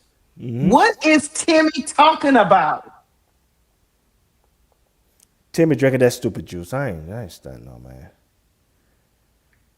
Timmy trying to get that white audience. She trying to find her a white man that she can marry, thinking that gonna colonize her. That's how they be thinking, Keisha. The British literally came to your country and implemented divide and conquer. Keisha, I got breaking news right here. See, I knew I was right. We're gonna come back to this. We're gonna come back. Yeah, you're right. All I'm saying is these people that come around and act like they don't, and we'll come back because you got some real good exhibits. I'm gonna say this before we get to your breaking news. Yeah. Anywhere you are, if I go to another country, I'm just gonna say this: if I go to another country, I done went to Paris, I done went to Panama, I done went to Cancun. If I go over there and say something unknown to me that is derogatory, because I might not know, you don't think that people gonna cuss me out? They don't care. They don't care that I don't know. Mm-hmm. You say you went to Paris? Yes. You sure you ain't went to Paris, Texas, because you close to there? I went to Paris, France, and gazed upon the Eiffel Tower. So did. Damn. You went farther than me. I ain't never went to Paris. I just went to the island that you go on a cruise with. Anyway, show my breaking news. I have a very adventurous daughter. Okay, here we go. You know her dad's from Panama, so she went to see family for the first time. But let me see. What breaking news? I just sent it to your Instagram. Oh Lord, here we go with the breaking news. Oh snap! Breaking. Oh, okay. No snap. But Timmy better stop that foolishness. I hate the people that be telling me, I ain't never seen no racism. Yeah. Lying. All right. Carl Smeckle on hashtag Dream Angel Reese wanted to stay in the game, but balancing protecting her from injury while appreciating her competitive desire to help the team. It's because it's hard because we're in a timeout. It seemed like a really long timeline, and there wasn't a lot being said because we were all just looking at Angel Reese. And then when I was looking at her, it seemed like she was in a lot of pain, and she wanted to go out there and keep playing because she's competitive and she wants to win the game. I just didn't feel comfortable with it because she looked like she was in a lot of pain. So those are some of the tough decisions that you have to make. Angel, the person, is very important to us, and we support her in all situations. I just didn't feel good about putting someone out there that looked like she was in that much pain. Did I say they kept that? Yeah. I told you she could have went back in there if she wanted to. Yeah, he and wasn't gonna she risk it. and that was my whole point. They kept her out, and Mhm. I think he's not being honest. He's saying she was in the vibe. I think he kept her out because she was struggling. I don't think that matters, and I'm gonna tell you why. You know why I'm gonna push back on you? Because we have seen Angel struggle and come in the fourth quarter and act a donkey. Yes, we have seen that. We But what got we really, got a, we got a coin phrase fourth quarter barber. I So seen that. But you for know, whatever reason, it seemed like he was doing stuff today that I wasn't agreeing with. But back to Timmy. yeah, back to regular schedule program. Oh, Timmy. Okay, so Timmy, I'm off Timmy. Oh, that I put the same thing back up. I'm off Timmy because Timmy over here acting like she can go anywhere and just say anything. It's just idiotic. They got like when I was in France, they got slang over there. I was like, okay, let me know. I was talking to one of them French people. Let me know, because I went to what you call it, a soul food restaurant. Ain't that funny? Yeah. Black people from Louisiana at a restaurant. So we went there. I said, y'all let me know. Uh, since y'all from New Orleans, I always find the people from New Orleans everywhere I go. It didn't matter. What the stuff not to say, because I don't want to say the wrong thing. And it was telling me different things. You have to know when you go places, Deval. You might not can't use the same slang you use in America.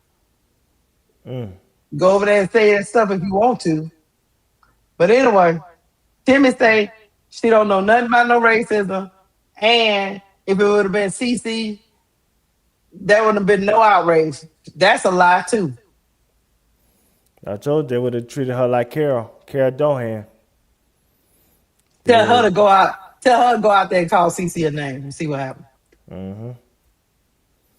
and see what Timmy don't understand is like she's real dark, and I'm gonna tell you why that matters.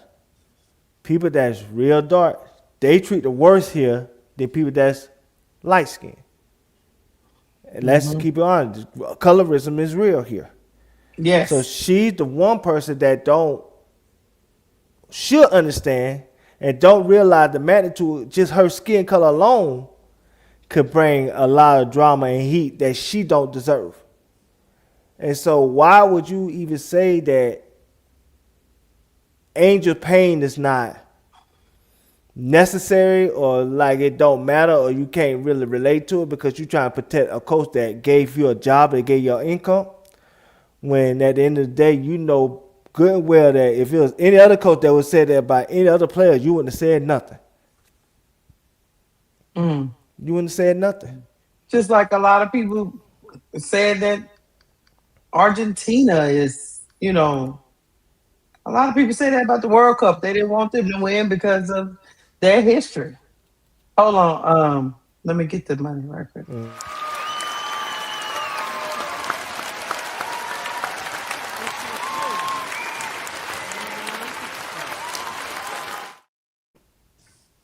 Thank you, Amy Sue, for the $2 super chat. She said, "Is Timmy Fag Benlay's thread tagline is about AR5?" Yes. Yeah, it was about Angel. She was upset. Timmy Fag Benlay is on the team, is a player for Sandy Brondello, and she was upset that Sandy Brondello, her coach, has been suspended for Monday's game.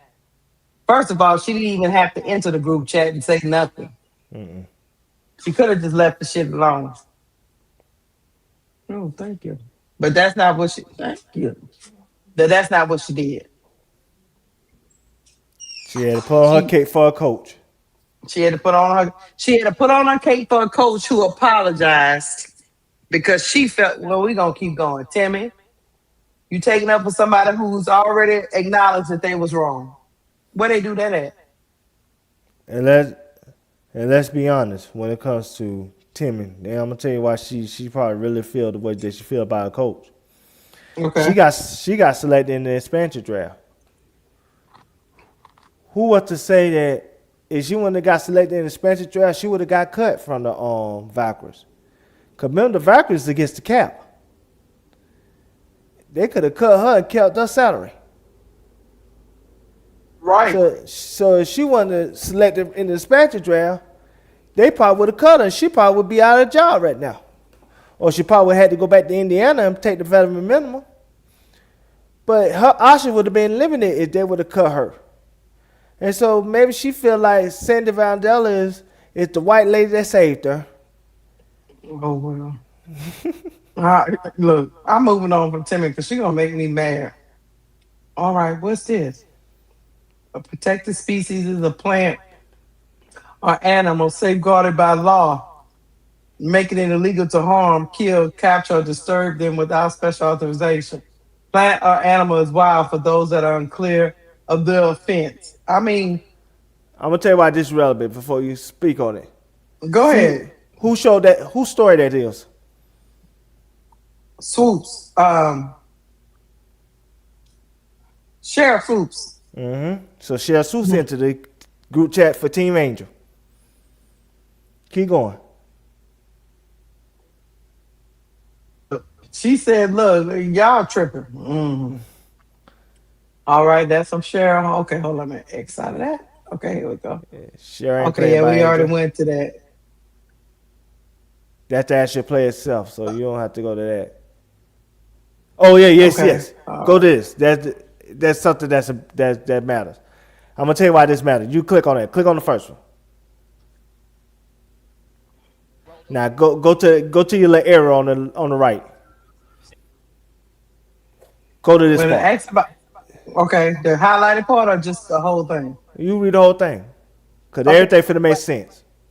When asked about how her team managed to stop Reese Thursday, Mandela said, we do a really good job of protecting the rim. Our players anticipate really well. We made it hard for her, but she still got her double-double, Brondello said for the New York Liberty's YouTube account. So the fans love that. Brondello said that line with a wry smile, which caused her players Sabrina Ionescu and John Quell Jones to crack a smile and for the media in the room to start laughing. Perhaps Reese will get the last laugh when she faces the Liberty again Saturday. So she been felt the way by Angel. She been felt the way. This going back to Angel rookie year. No, that's why I want that to be read. Cause remember the double streak. And remember they basically they whole game plan was to end that streak on that Saturday. Remember? To the point where I remember when Angel got the ball, they had 5 people surrounding Angel like she was the police. Right. They was on riding the key Angel. They had 5 people. They was on make sure that double streak was on end. And so she been felt the way about Angel. So they ain't just, saying recently her saying what she said was just some accident. She been felt a negative way by Angel based on maybe she felt like Angel was overhyped. I don't know. Yeah, that's what it sounds like. Cause even that little slick ass line when she said, excuse my language, I apologize, chat. Even that slick behind line that say, so the fans love that. So now you driving the narrative that her double street was manufactured, it wasn't genuine. When we all know it was genuine. We all know Angel earned that double street. Why is y'all mad? I don't get it. Why y'all mad at her fans? Because her fans want to celebrate her. Tell New York to start celebrating Sabrina and Brianna Stewart. And maybe, maybe they would feel like superstars. Don't get mad at Angel because she got her own fan base and she don't need the W. She could make millions without the W. Nah, she don't got to be handcuffed to the W. She don't got to take y'all little peanuts. Nah, she got millions. Caitlyn got millions. They don't need the W. And that's what a lot of these coaches be mad about. See, a lot of these coaches and players, they have to work in the W. That's their only source of income. And the only way they can't work in the W and still live a comfortable lifestyle, they got to get a boyfriend like Angel Wilson got. With Bam and all that. You know what I'm saying? A lot of people have to work in the W. And that was the resentment come in there because like people like Caitlyn and Angel, they don't have to work in the W. Paige don't have to work in the W. Even Sabrina don't have to work in the W. Sabrina make, I want to say, 10 to 12 million a year off the court. See, these people make money. They don't need the W like that. And that would make a lot of these people mad. So when you hear a statement like that, and this was during Angel rookie season, that told me she been felt the way. So that what she said the other day, that was intentional. That wasn't on accident. That wasn't just a hot mic moment. She been felt the way about Angel. That's why I want to show this. This is not a mistake. This is a thing. Don't you think that?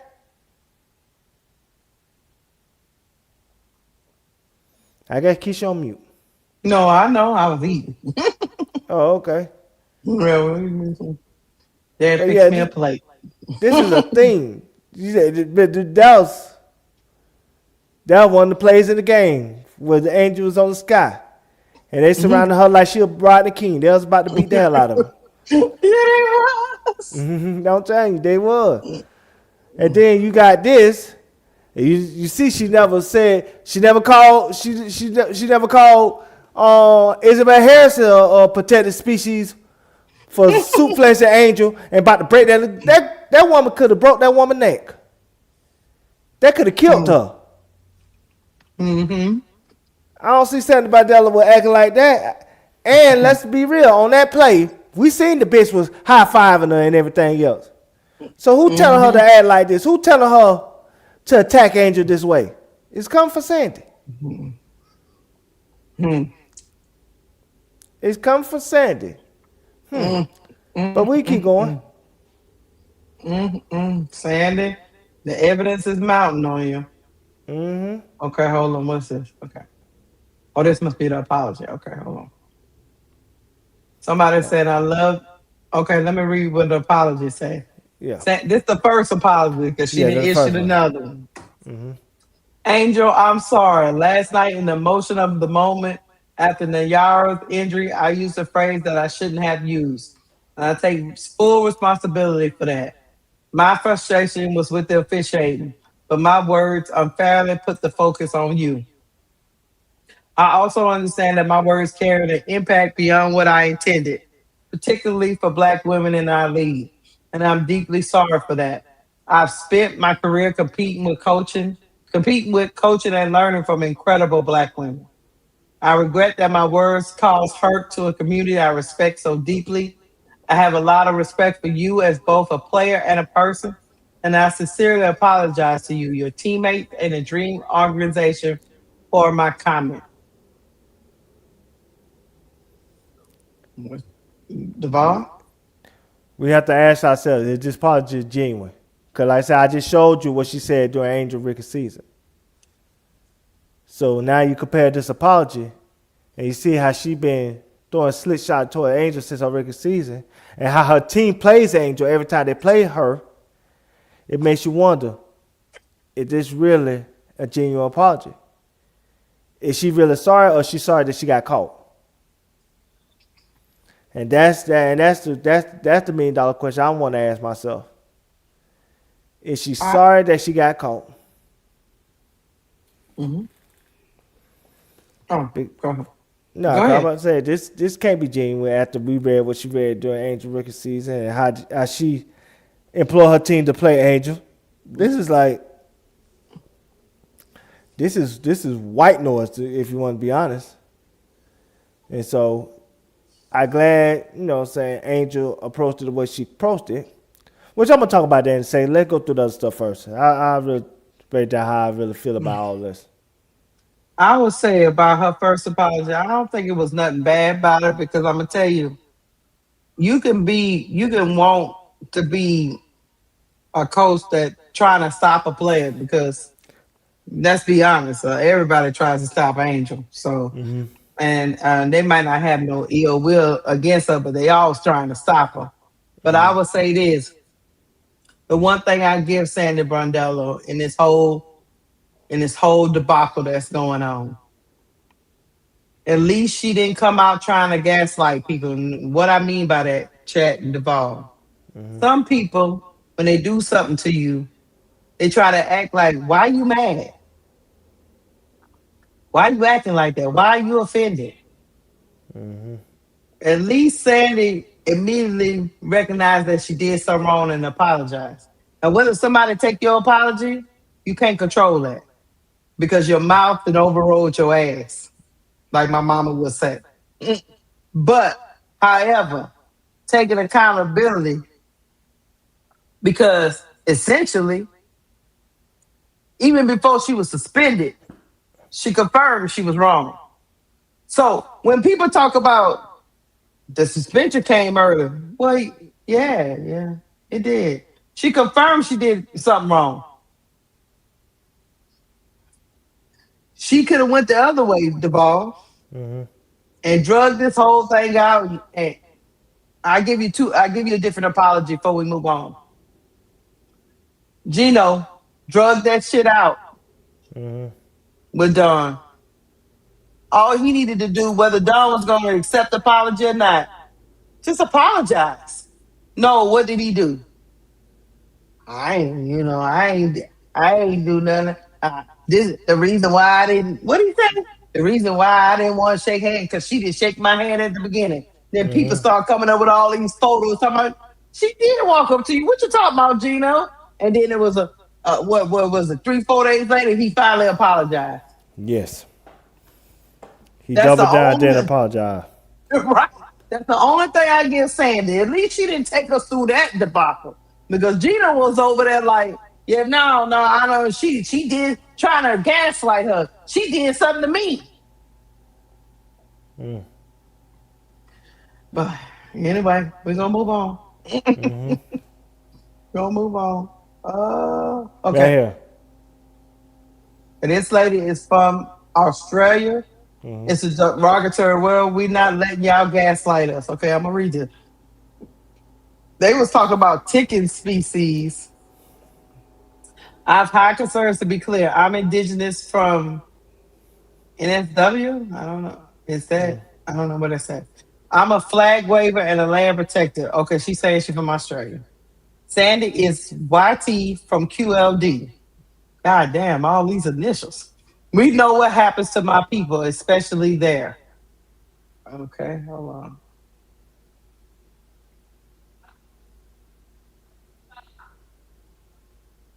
Mate, am I right? Tell me. Tick and tick as species meaning chain. Species meant mutt. We know what tick means, like when they call us bugs. Sanders from QLD is YT. I'm NSW. Water jury. I want to be sure, plus her inflection. Do you understand everything that's happening That's like a gang. I don't know. here? Right. Yeah, I'm just keep my I distance. don't know what's going on there. We're going to keep going. Yeah, I that's like don't a gang know. there. I don't know. But here, we'll go here. Because this straight from AI. Okay. Yes, comparing human beings to a protected species is highly derogatory and offensive in Australia. The phrase is typically used as a racialized slur or derogatory trope, usually directed at indigenous Australians or minority groups. It suggests that these groups receive unfair, specialized treatment, legal immunity, or preferential privileges from the government or legal system. Community leaders and anti-racism advocates, such as those at the Australian Human Rights Commission, condemn this language for perpetuating harmful stereotypes and fueling discrimination.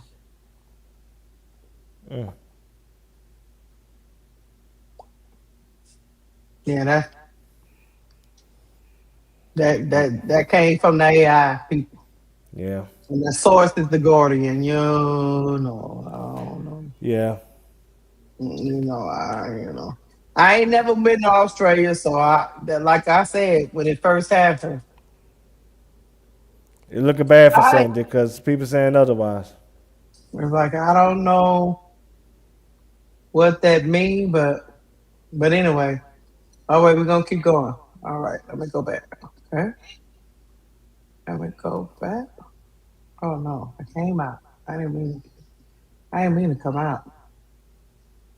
All right. All right. All right. Mm-hmm. And Angel, y'all know she tweeted, "Are we surprised?" when referencing Brondello's comment that says to me, "This is the first time Sandy said some slickish," which we just brought up with her talking that crazy shit with the double streak. Mm-hmm. Um, Right here. That's what I want to read too. Toronto Temple head coach Sandy Brondello is from Australia, a place where Aboriginal people, black people, weren't classified as human beings until 1967. So when she refers to Angel Reese as a protected species, she knows exactly what she said and what she meant. Damn, they weren't human beings in 1967? Mm. That's But we ain't crazy as get hell. we ain't give our Civil Rights Act to 1965, so we wasn't no better. We would, yeah, we about what? That's why I say ain't nowhere to go. Ain't nowhere to Mm-hmm. go, Devon. Anyway, let's listen to the second apology. Mm-hmm. Oh, shoot. Let me turn it up.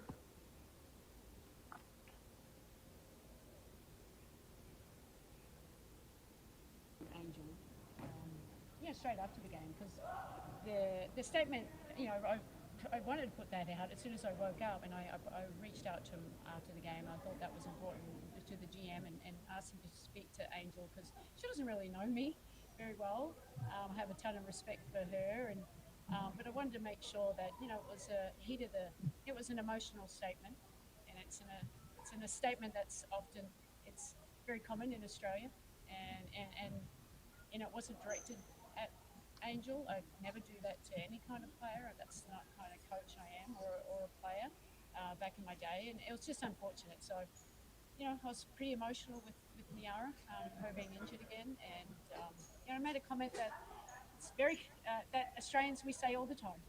And unfortunately, I should have, you know, took a breath and realised where I am. Like in America, because I know racism is such a big issue here.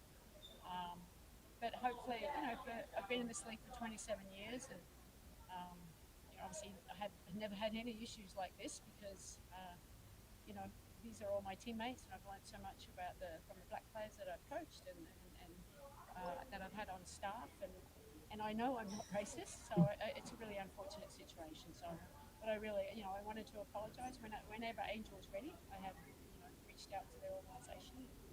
Um, very sincerely. I never want that to happen to anyone. It's so much in this WNBA, and I felt mad at myself because I'm a part of the solution, not the problem. And so, hopefully I can have that chat. And she gets to know me and my heart. I think everyone else that I've coached in this league, they know that, and what I'm about, and I'll try to, be better as I move forward. I did make a mistake, and um, it's I try and keep my thing, Australianisms, I suppose, out, but it was never meant to be personal. So I am truly sorry, and hopefully she's doing okay. How are you, Angel? I will say this. There is also something they say in sports over there where they call people a protected species, Mm-hmm. which means that they Special privileges. special privileges on the court or on the field or whatever field of play. Mm-hmm. And she's saying that she meant it in that way, Duvall. Yeah. I don't know. I don't know if she's telling the truth or not, but it has been confirmed that that term is used in Australia to about players in any sport that they feel are getting special privileges because of who they are in the sport. Mm-hmm. So that's that. Let's get to Angel. Uh,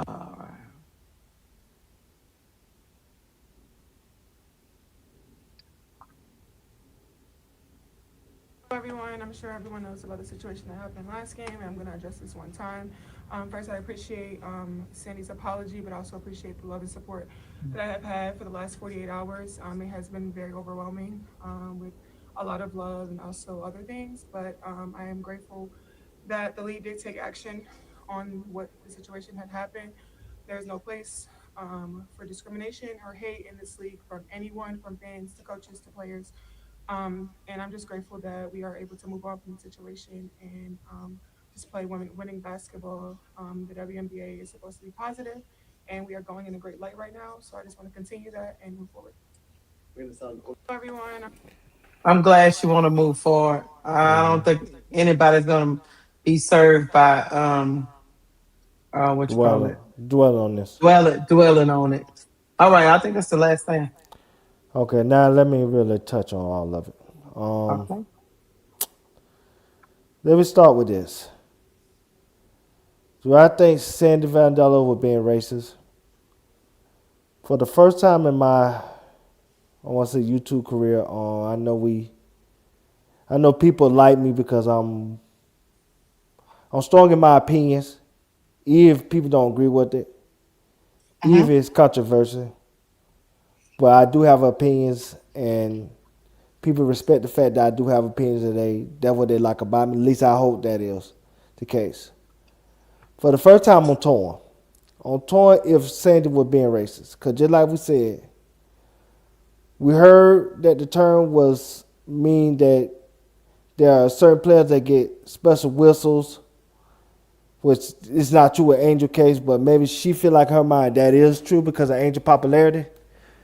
So that's on one hand, but then we read what couple Britain people that's from there that's saying that what she said and that it was racially motivated.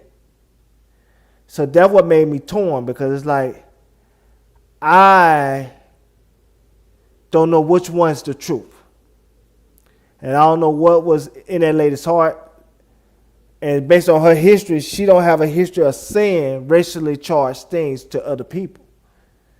So it's like that's what the hardest part is for me. Not knowing what is the truth in this situation because there's so much gray area of the term itself. I just wish she would just say the N-word. I'm just going to be honest. Then we would have known the interpretation.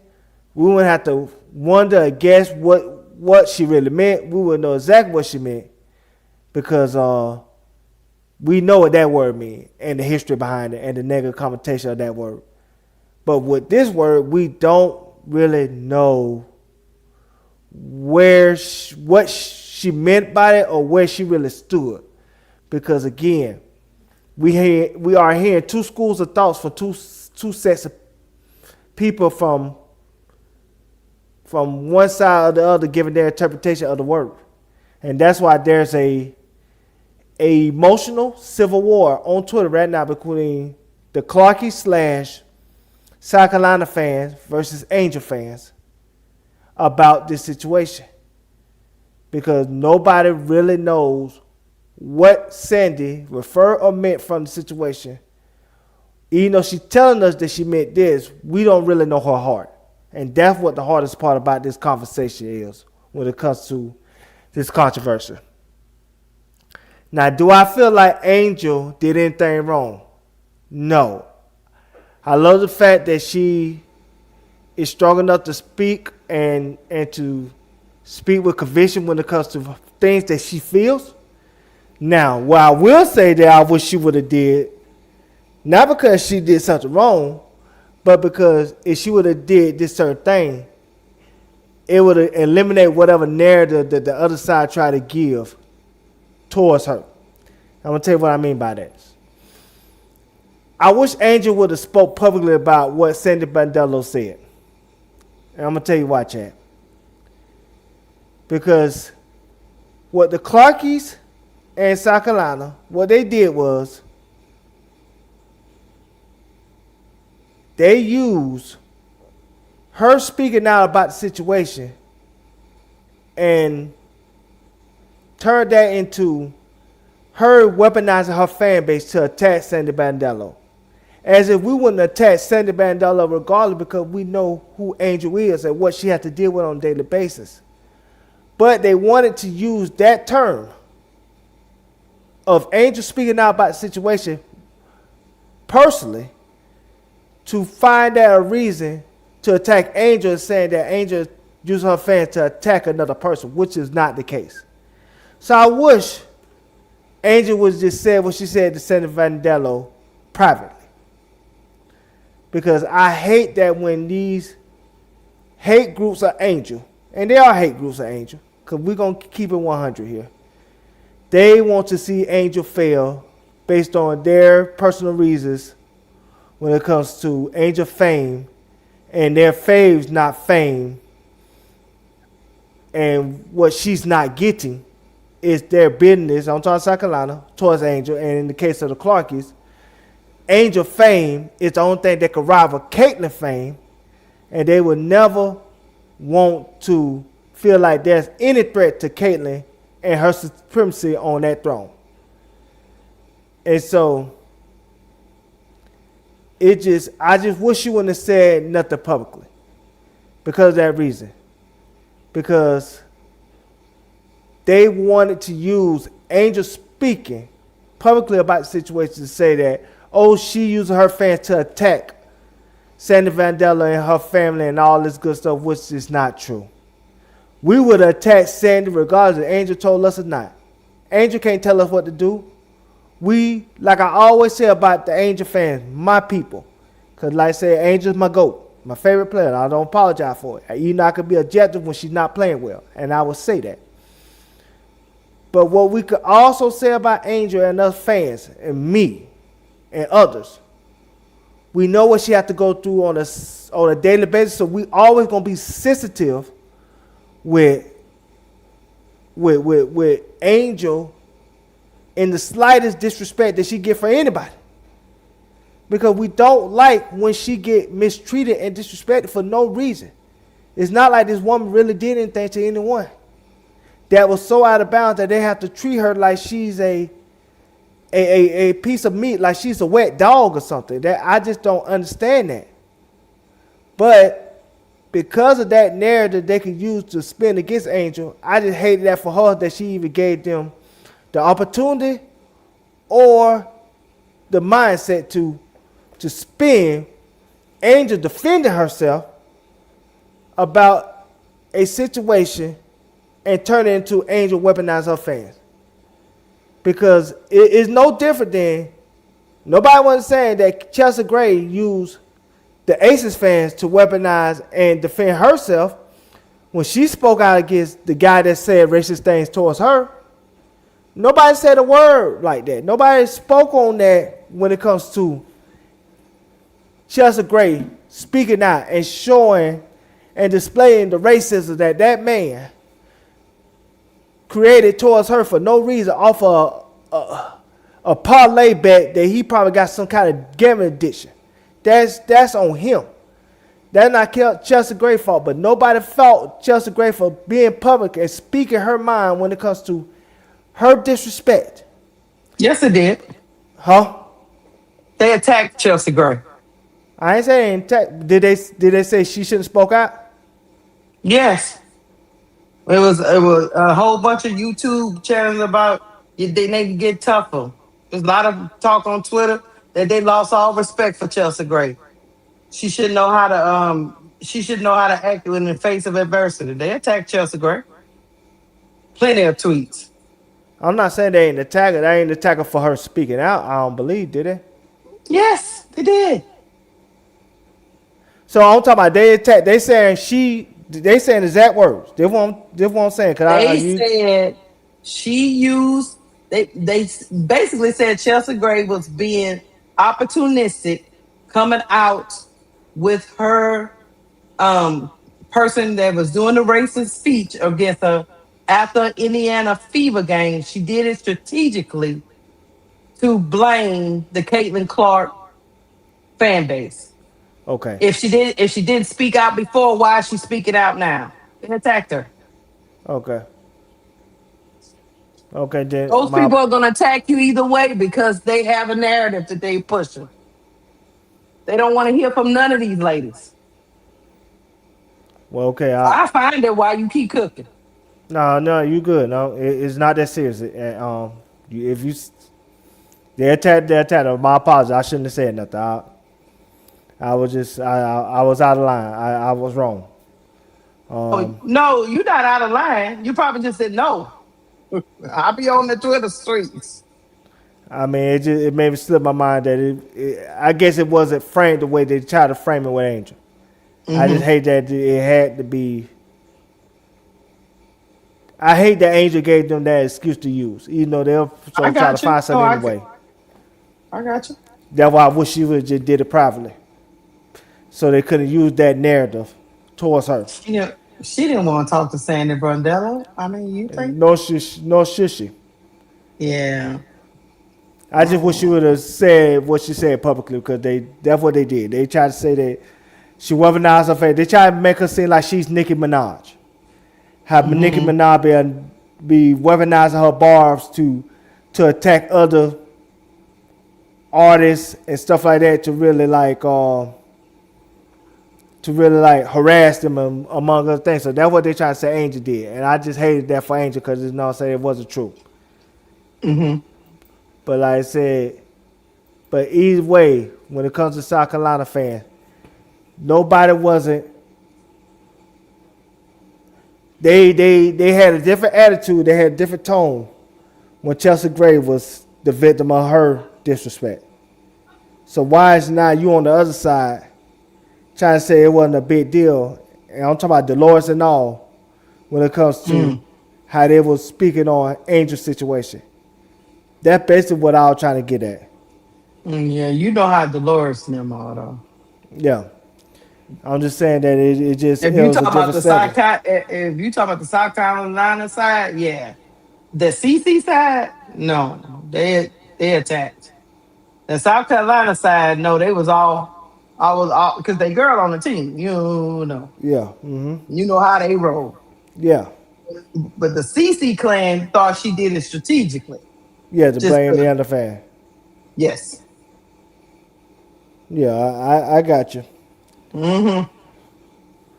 But yeah, like I said again, if I spoke out of turn, then that's No, like I you good. said, that's on me. And like I said, because you came in kind of hot, so Oh you kind of no, hurt my. no, I wasn't trying. I didn't wasn't trying to come in. I wasn't trying to come in hot. I was just trying to tell you she was equal opportunity. Get got black person on she. What I was trying to convey was Angel's not alone from being attacked. Yes. That's all I was trying to convey. Not that you was right or wrong. You know the South Carolina people are gonna um gonna be on Asia's side, but the CC fans they still attack Gray even though they seen what that man said to her. Yeah, you right. Like I said again, I just spoke out of turn, but like I said, my part was staying there. Angel speaking out gave them a narrative that they wanted to use, and I just hated that for Angel because, like I said, that wasn't true. They it was not true whatsoever. But they wanted to push that narrative because they wanted to label Angel fans in a bad light. Even though Angel fans was on ride for her, even Angel ain't say anything. But the fact of the matter is, Sandy shouldn't have said what she said. I just hate that it's such a gray area that we really don't know what she meant. Cause just like I said, if she would have said the N word, it wouldn't have been no interpretation. We knew exactly what that means. We knew exactly what she's saying. We knew exactly what her interpretation. We knew exactly what type of animosity in her heart she has if she was to use that term under any circumstance. But this term that she used, we don't know the true meaning behind it because we get two different interpretations of the word.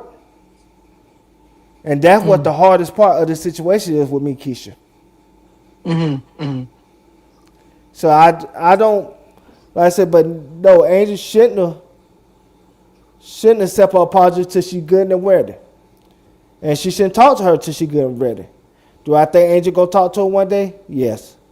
And the reason why I know Angel gonna talk to her one day because Stewie is somebody she really look up to. I believe Stewie gonna make a call to Angel and gonna really stamp Sandy Brondello's, behavior and resume, which would give Angel her heart credibility towards Sandy Brondello based on what Stewie would tell her through their phone conversation and back challenge. You see what I'm saying? Mm-hmm. So I think that would be the catalyst that will allow Angel to have a conversation with her. But I don't think she need to have a conversation with her now, especially in a situation like this, and how big it gotten and how it's still continuing, because we don't know where it's gonna go from here. But at the end of the day, I just hate it for her to have to go through this situation. It's once again have to remind Angel that the racism that she has to deal with on a daily basis will never stop. She's too much of a threat, that Caitlyn. She's too popular. She skipped the line when she shouldn't have skipped the line in some people's eyes. So they always gonna have that hate and racism towards her. And so, you got super chat, Keisha, before I keep going. Okay. Okay, hold on. I was looking. I'm sorry. I was letting both.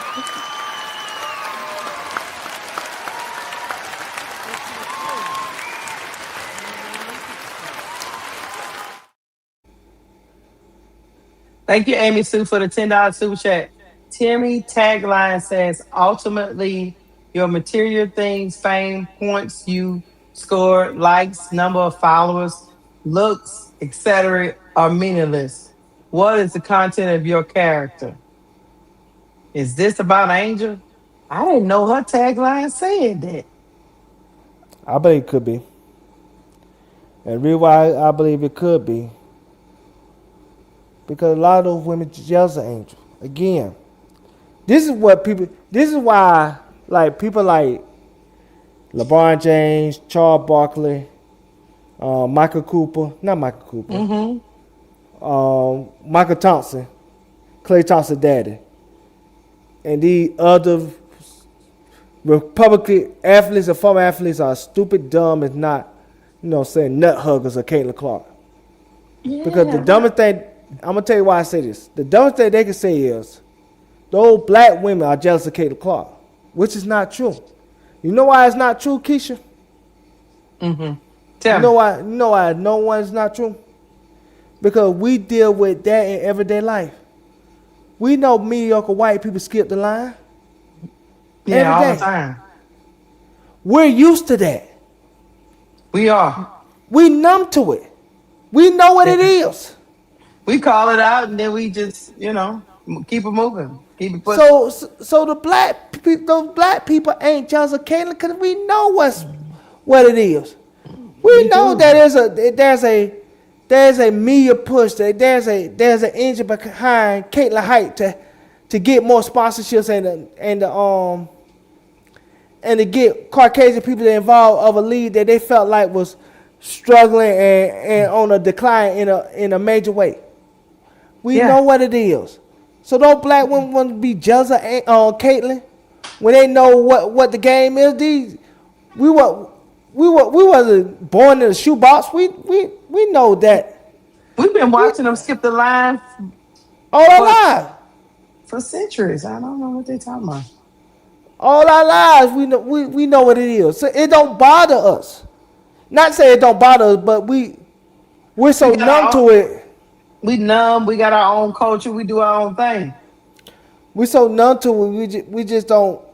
We don't react to it like that anymore. We know what it is. No. But this is what the key is, and this is why I said that. With Angel, on the other hand, a lot of those black women are jealous of her. Because a black woman like that never get to the top of that food chain. Not A-list celebrity where she go in rooms with Beyonce and the Taylor Swifts of the world, and she's her own star. And she have her own light. People like Angel don't get that far. Mm. Hell, like I said, hey, I hate to bring this up because like it feel like I'm picking on her. Angel Reese and all her accomplishments, she never got there. Not to that fame level. And she got accomplishments for days. We call her the GOAT, the greatest of all time, right now. Well, that's the thing. None of the women in the W did. And that's what It I'm ain't only saying. Angel. We have a lot of greats that didn't get there. That's my point. So when Angel gets there, that bothers people more than anything. That's where the true resentment is at. It's not toward Caitlyn. We used to that. And they say Taylor Swift is a mediocre white woman that can't sing, but she played the instruments well, but can't sing, can't dance, or nothing like that. And look where she at. I'm gonna tell you this. Look, let me tell you something. Let me tell you something. You can't be mad because some people just have it and they move across the line. They don't have to do certain things. We in a new era. You don't have to have talent to become popular. I mean, But Kim Kardashian and built a whole empire. of her sex She tape, ain't got she ain't got no talent. she built off her sex tape. And her mother took that And I, sex tape and that fame and went to E and built a reality show. Where at the time reality TV show wasn't popular, and they made it popular to the point where a lot of reality TV shows came after that, including Keisha's what's it called? Keisha's reality show and T.I. uh-huh. reality show and all that. Oh Go ahead. I know yeah. you want to say something else. No, I was just about to say you can't knock the hustle. I mean, at the end of the day, I know people talk about them and they like to talk about them bad, but they actually was part of that what you call it boom of reality TV, and they ushered in a new era. You can't take that credit from them. I mean, you can, but it wouldn't be true. Yeah, cause they can't. Cause the first reality TV show was like Real World, the Yeah, Real World people, MTV. people would think about this. All of that led to YouTube and people doing their own thing. People wasn't watching other people's lives like that. And all of that. What it did was it turned into the decline of network shows. Cause remember, people used to have Yes. to pay millions for studio time and everything else to build a network show. Now with reality TV, they have to spend probably 15,000, and they Yes. got their own cameras and stuff. They do their own filming. They can At their they own home. not only in their own home, even when they go to restaurants, the restaurant let them film for free because that's free promotion for the restaurant. Yep. So you know what I'm saying? So they don't even have to pay, say the film at the restaurants or the film at whatever event that they go at, because that's pre-promotion for those events that they can't pay for on their own. And so it's like, that's why you don't see no Everybody Loves Raymond, Martin, Cosby Show, Fresh Prince of Bel-Air. You know what I'm saying? Even like people like Grown Ups. You don't see shows, you don't see network TV shows get built anymore. You know what I'm saying? Home Improvement. Because that costs money. And reality TV show don't cost no money. And they can play they can pay those actors less. Matter of fact, the highest paid reality TV show person right now is what? Lily Neeson with $3 million? They used to have to pay Seinfeld 20-30 million a year. That's a good question. And who is it?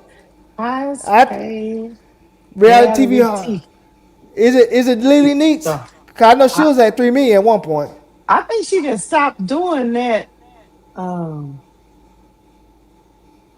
did she? She not on the show no more, right? Now she ain't on the show no more, but at the time she was. I think she was the highest paid. Oh, okay, at the time. But right now, Simon Caldwell, I think that's the guy with the American Idol, the X Factor, and Got Talent franchise.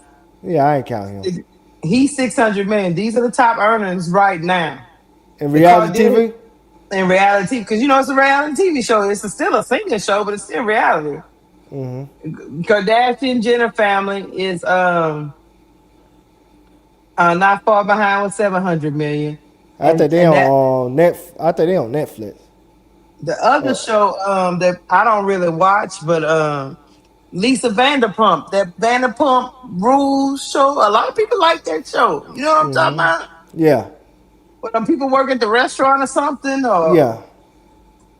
like I know you're talking about.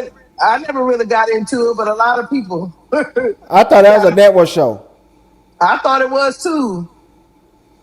A lot of these Um, shows they name as network shows at one point. they said leading the Bravo network highest earnings saw her network sits around 90 million. The Real House of Beverly Hills and Vanderpump Rules, but also from an extensive portfolio. Yeah, man. Let's see. Yeah, So they yeah, man. name a I whole don't know. shows that they not naming individual actors and I'm gonna see actresses. if they got individual. Let's see if we got highest paid. Okay, you Nene Leaks was getting paid. I forgot what she 3 million, getting right? right now. They don't. Let's see, 3 million over a decade. They ain't Cause them showing what she reality, paying now. yeah, cause them reality TV show hosts, them Them reality TV show reality. people, they get paid low. That's how they can keep the shows going, and that's why they don't have network shows anymore. Because like I say, reality TV show hosts they get paid Oh, you're less right. money. Hmm? 2.85 million per season Oh, so you sound right for once. Okay, for thank you. Nene. No, I ain't never say you was wrong. You know, good ninja. You love to correct Simon me, but I Caldwell is go. on here. Shut your ass. Ryan Seacrest is on here too, because you know he a producer of a lot of them shows. Yeah, You know he the one that I think he the one that produced Keeping Up with the Kardashians. He was yeah, the yeah, one that yeah. brought that. Yeah, Mm-hmm. go ahead. Nah, Then I said you Simon right. Caldwell, and Simon then Cowell did Lisa that American Vanderpump. Idol. Lisa Vanderpump, that girl with the Vanderpump. It's still those five people is the ones they got on this list. And then you got Chantel Neal that did the house on the basketball wives. And so my Yeah, point is she did. this. And she done went into, she the preacher wife now, so she Yeah, done with yeah, it. she went to God. My point is this. Is She went to the Lord.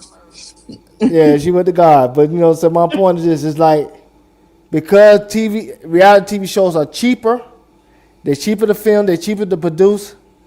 They don't even Hmm. have network shows anymore. They used to be so expensive paying for studios and paying for actors and actresses that got famous and stuff like that. And Hmm. it costs a lot of money that wouldn't have Hmm. cost back, you know what I'm saying?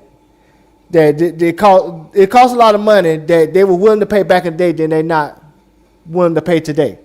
Everybody cost cutting. But the thing is this here.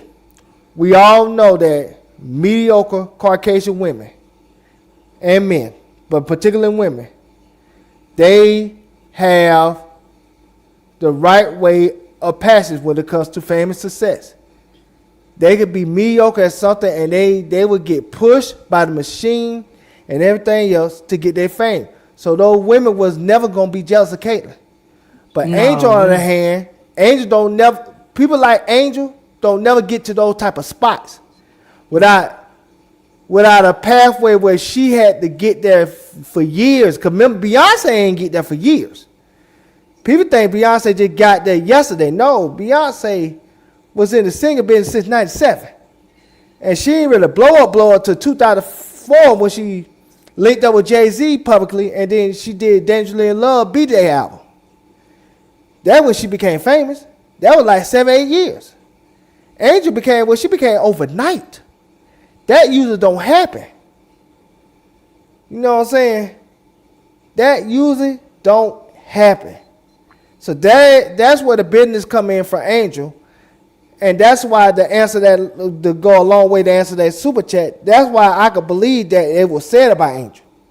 Because I believe there's more resentment in the W for Angel and her fame than it is for Caitlyn and her fame. Based on the fact that usually people like Angel don't usually get to that level of fame that quickly. let me say this. Mm-hmm. Do you not?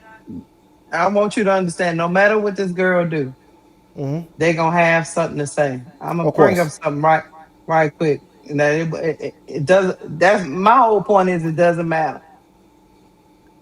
What does it say? What that say? You read it.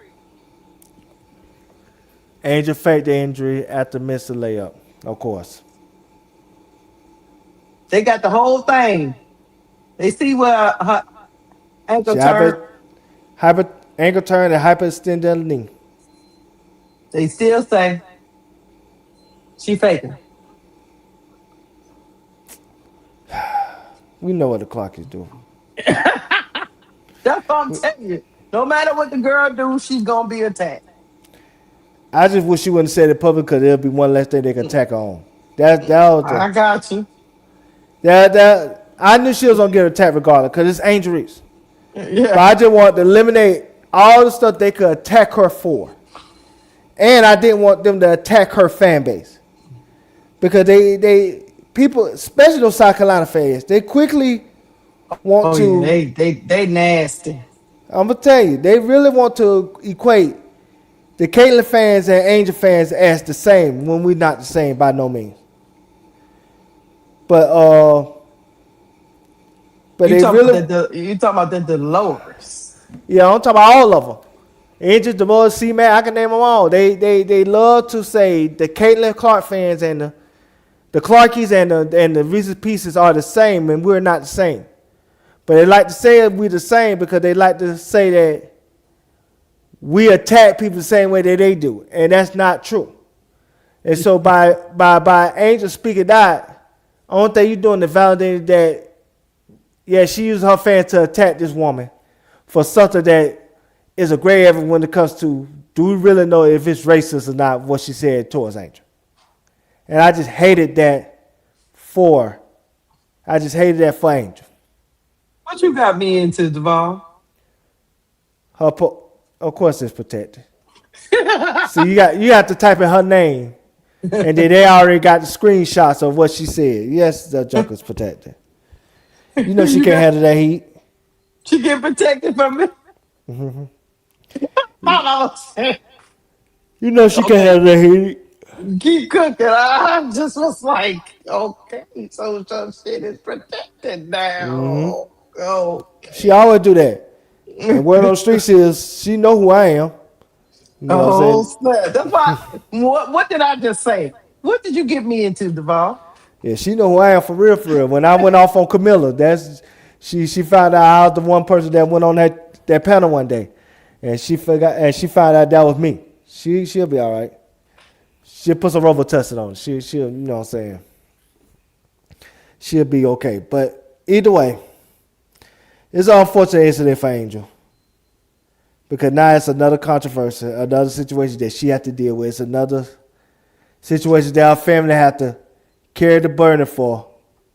And I don't think she's trying to do it, just play basketball. I know, but what? But here's the problem. All Sandy had to do was not call her a species, and we'd have been straight. Yes. I mean, I can't. I will say this. I give you my take on it. I will say this. You know when a person offends another person, I really can't. I'm gonna give them the space to react whichever way they need to react because I can't tell you. Say like somebody offends you, Deval. I can't, even though I might react in a different way, right? Because we two different people. Of But course. I can't tell you how to react because it might have hit you different.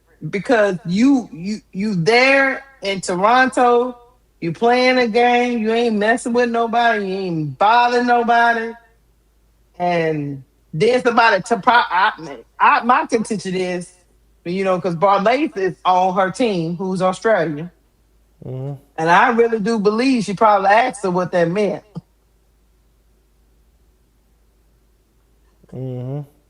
I think that's what she did. And remember the guy that John B guy, I think he Australian too, that what Chat was saying. I think she might have asked somebody what that meant because first, yes, you shouldn't even be calling no human being no species. I don't never know. I ain't never heard of that foolishness. But okay, they say that's what they do over there in Australia. Cool. Now I might ask you, what you mean by protected species? What does that mean? And if depending on who I ask, then that might have made me too, because really and truly she showed restraint. Because if you really thought it was the derogatory portion, like we read out, most people would have went further. Angel actually only just said, um, God, Are what you she said. surprised that she said Are you surprised? And send then she put Brondello as the a clown clown? emoji. Then she put the Yeah. clown emoji, right? Yeah. Some people would And have went on a crash out tantrum, like the ball. You'd have went on a crash out tantrum. of course. So I can't fault her for her reaction. I do understand where you're coming from. It's just another thing that they're going to criticize her for. But however, she is a human being. She has to be able to react to things like a human being. Um, and Angel, she's strong willed, and I'm Yeah. pretty sure her PR team was probably telling her to wait, to wait, to wait. But the words are twirling in your mind about, did she really mean that? But and she didn't want it to be swept under the rug either. Yeah. So, but I agree with you. The Reese's Pieces were already on it. They was on it so bad. They was on it before the game was over. Of course. Because they was already in our chat talking about, oh, the Reese's Pieces is going off on Twitter. That I was even seen that. before Angel even tweeted anything. So they were already on it. Now, do I think Sandy Brondello was being racist? Like you answered the question.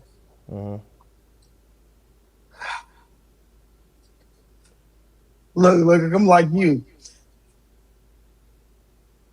She don't have any history of being quote unquote racist.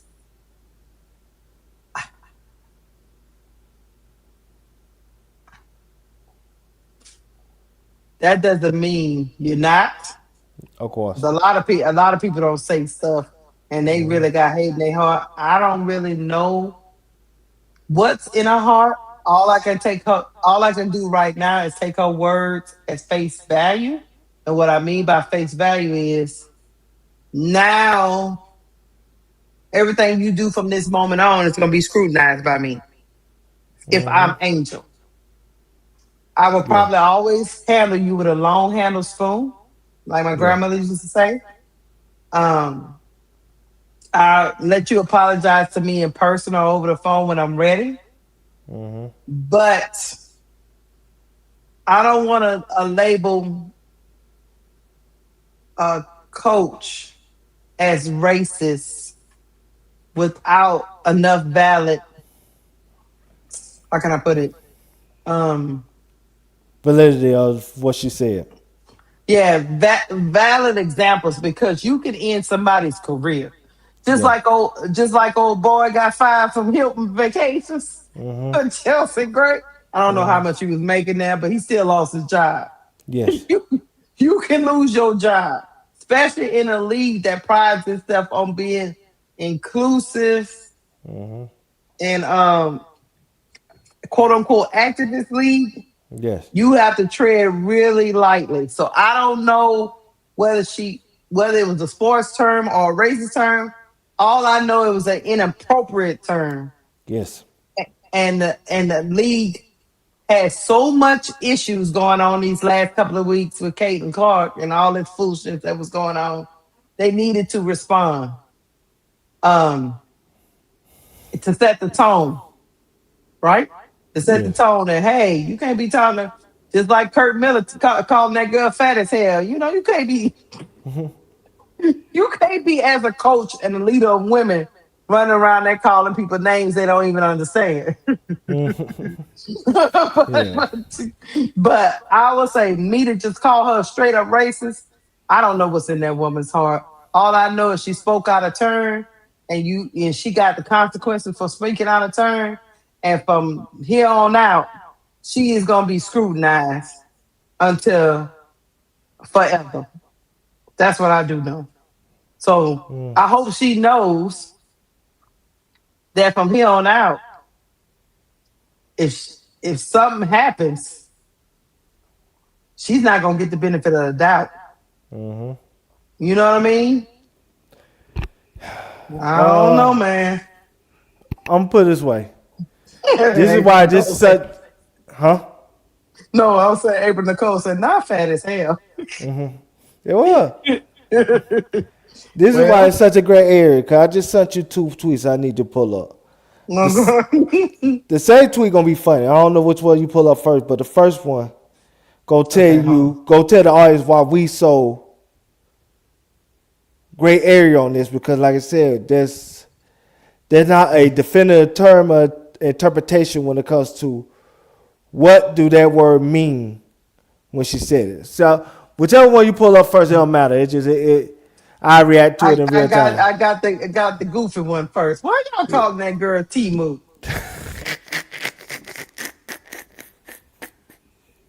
Why the Reese's Pieces like this? This is why the Reese's Pieces be going. The Reese's Pieces don't go. They not look. They not racist. They just straight up start making fun of you. Why? Who is Timmy? I thought y'all were just misspelling Timu. Stop that. You trying to say she cheat? Y'all need to stop that over there on Threads. Y'all getting beside yourself on that Threads place. So now y'all gonna start calling her Timu Fag Bentley, huh? Mm-hmm. Elle said I sure did call her Timu on my post. And so now pull up the second one. that baby catching hell though. She catching hell right now. Mm-hmm. Oh, she gonna shut that media. I mean social media down here in a minute. Yes. Okay, hold on. Oh, let me pull this up. Uh, yeah, she gonna shut that stuff down because y'all out here calling her Timu, and she gonna start talking about y'all harassing her and shit. Next thing I know, right here. Yes. Okay, You don't you have want me to to play play the this? audio. No, no. Just read what's said at the top. I know Sandy. I've been on her staff. She gave a genuine apology, and I know she feels bad for reverting back to her Australian dialect with that saying. I can also see how Angel felt this was very derogatory. However, Sandy Brondello isn't a racist. Who is Miss Chastity? She She's said a she was on her side. WNBA all. She's a WNBA All Star, North Carolina State Hall of Fame on air talent, creator of Chastic Tape. Okay.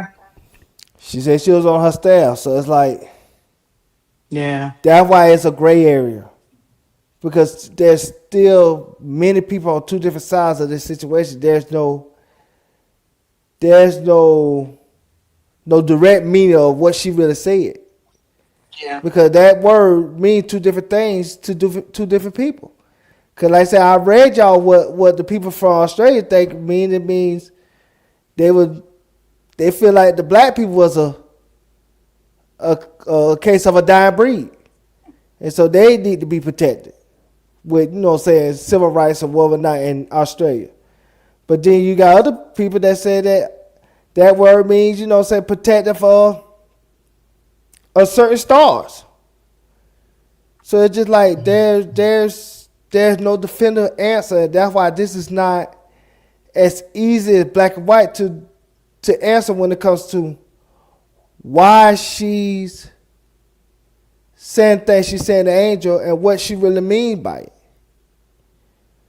It's just not an easy thing to answer. I wish I could just say, hey, Sandy Brondello was a racist and she should be fired tomorrow. Mm-hmm. I wish I can say that, but I just cannot say that as of right now because I don't know what that lady would truly mean when she said what she said. Because there's so many interpretations of what that lady was saying. Because it's a word that a lot of us ain't never even heard before, to be honest with you. Let's keep that real. Yeah. No, I trust me. I didn't know what the shit. I was just Me either. like, I was like, what? But my first initial reaction was, why she call a girl a species? What that mean? I thought she was saying she was a great player. That's what I thought that meant at first. No, and I was like, why? Why would you call a human being a species? That's what I said at first. For real, for real. I'm being honest with you. I didn't understand that. But I said, let me give myself 24 hours. Maybe that means certain things. Because the way I was taking it was that she wasn't calling her human. That's the way I took it. Reason why I thought she would call her a great player first, because remember, when we say somebody's a beast, that means you great. Yeah, And true. beast is an animal. You know, so that's a term mean for like animals and stuff like that. So like I'm thinking at first, okay, she calling her a beast. But then like I said, I'm reading Twitter in real time and I'm like, Twitter ain't taking it like that. So you know what I'm saying, it might be something I'm missing. And the more I start seeing Twitter reacting to it, the more I start to say, oh, she trying to disrespect Angel. This ain't gonna be good. So, but Yeah. that's what I thought. I thought she'll call her a beast at first. Like, you know, when you say somebody a beast, you think they're a great player. I don't think she's thinking you protecting this great player. But then Twitter honestly thought differently, and that's when we had this discord at the moment. But Yeah. either way, I just hate that she had to say it, and I hate that we have to keep playing wordplay of what this one really mean. And then I guess L has been sending me what Timmy has been saying over the last because people been on her head top, and I'll put some of the comments up here. I guess she over there trying to justify what she because Timmy she doing she doing too much. But anyway, okay, this is what she put. This highlights something bigger about the way we engage with these conversations. We seem to rush. Let me try to make it bigger. Okay. We seem to rush picking a side instead of sitting with complexity. Someone can say something that has a harmful impact without being a racist. Someone can be genuinely hurt without the other person having intended that hurt. Those ideas aren't mutually exclusive. Then she goes on to say, I've received DMs from black people who think I'm against racial justice and from white people thanking me for protecting Sandy Brondello. Neither interpretation reflects where I'm coming from. I'm interested in pursuing the truth as best I can and think critically, even when my conclusions are popular. But Timmy, those white people thought you were sticking up for your coach and denouncing Angel the Black Girl. That's the way they saw it. You didn't know that's the way they was gonna see it? I'll keep going. At the same time, people who weren't familiar with the phrase or who understood it differently in its context were understandably offended. A quick and genuine apology was issued, followed by attempts to reach out directly to the person who was hurt. That's how you try to make things right when unintentionally cause harm. Sandy wasn't defensive and she didn't try to save face. She took accountability immediately. I think there's something for all of us can learn from that. Oh, she going hard. Then she goes in and say, this has created an opportunity for real honest discourse because conversations like this are one way we work through race relations in America. What have we learned from this saga? Intention does not negate impact. The phrase Sandy uses well-known figure speech that can be used to describe many of the top players in the league, black and white alike. Timmy, Timmy, Timmy. I don't think she get it. She don't. You know how you claim you be so smart, you're dumb? That's what my grandmother used to say. I'm gonna say this. She said she apologized because she took accountability. No, that woman apologized because she thought her job was online. But, but Duvall, in order to apologize, you have to acknowledge you did something wrong. Yes. She thought her job was online. So that's why she apologized. She thought what she said could have been misconstrued as a fireable offense. And Yes. she's right. Why is Timmy not getting it? That's why she jumped on that grenade before that grenade blew up. Yes. Well, some people are double down. Some people are double. Look at our president. Some people are double down and say, "No, that ain't what I meant." Yeah. So, you know, but this lady is highly intelligent and said, "No," it only took her 24. I don't even think it was that long. Not really. The Not until next Friday. morning, she was issuing a statement. She said she's taking critically as if everybody else is not. That's what she said. She said the rest of us done. Yeah.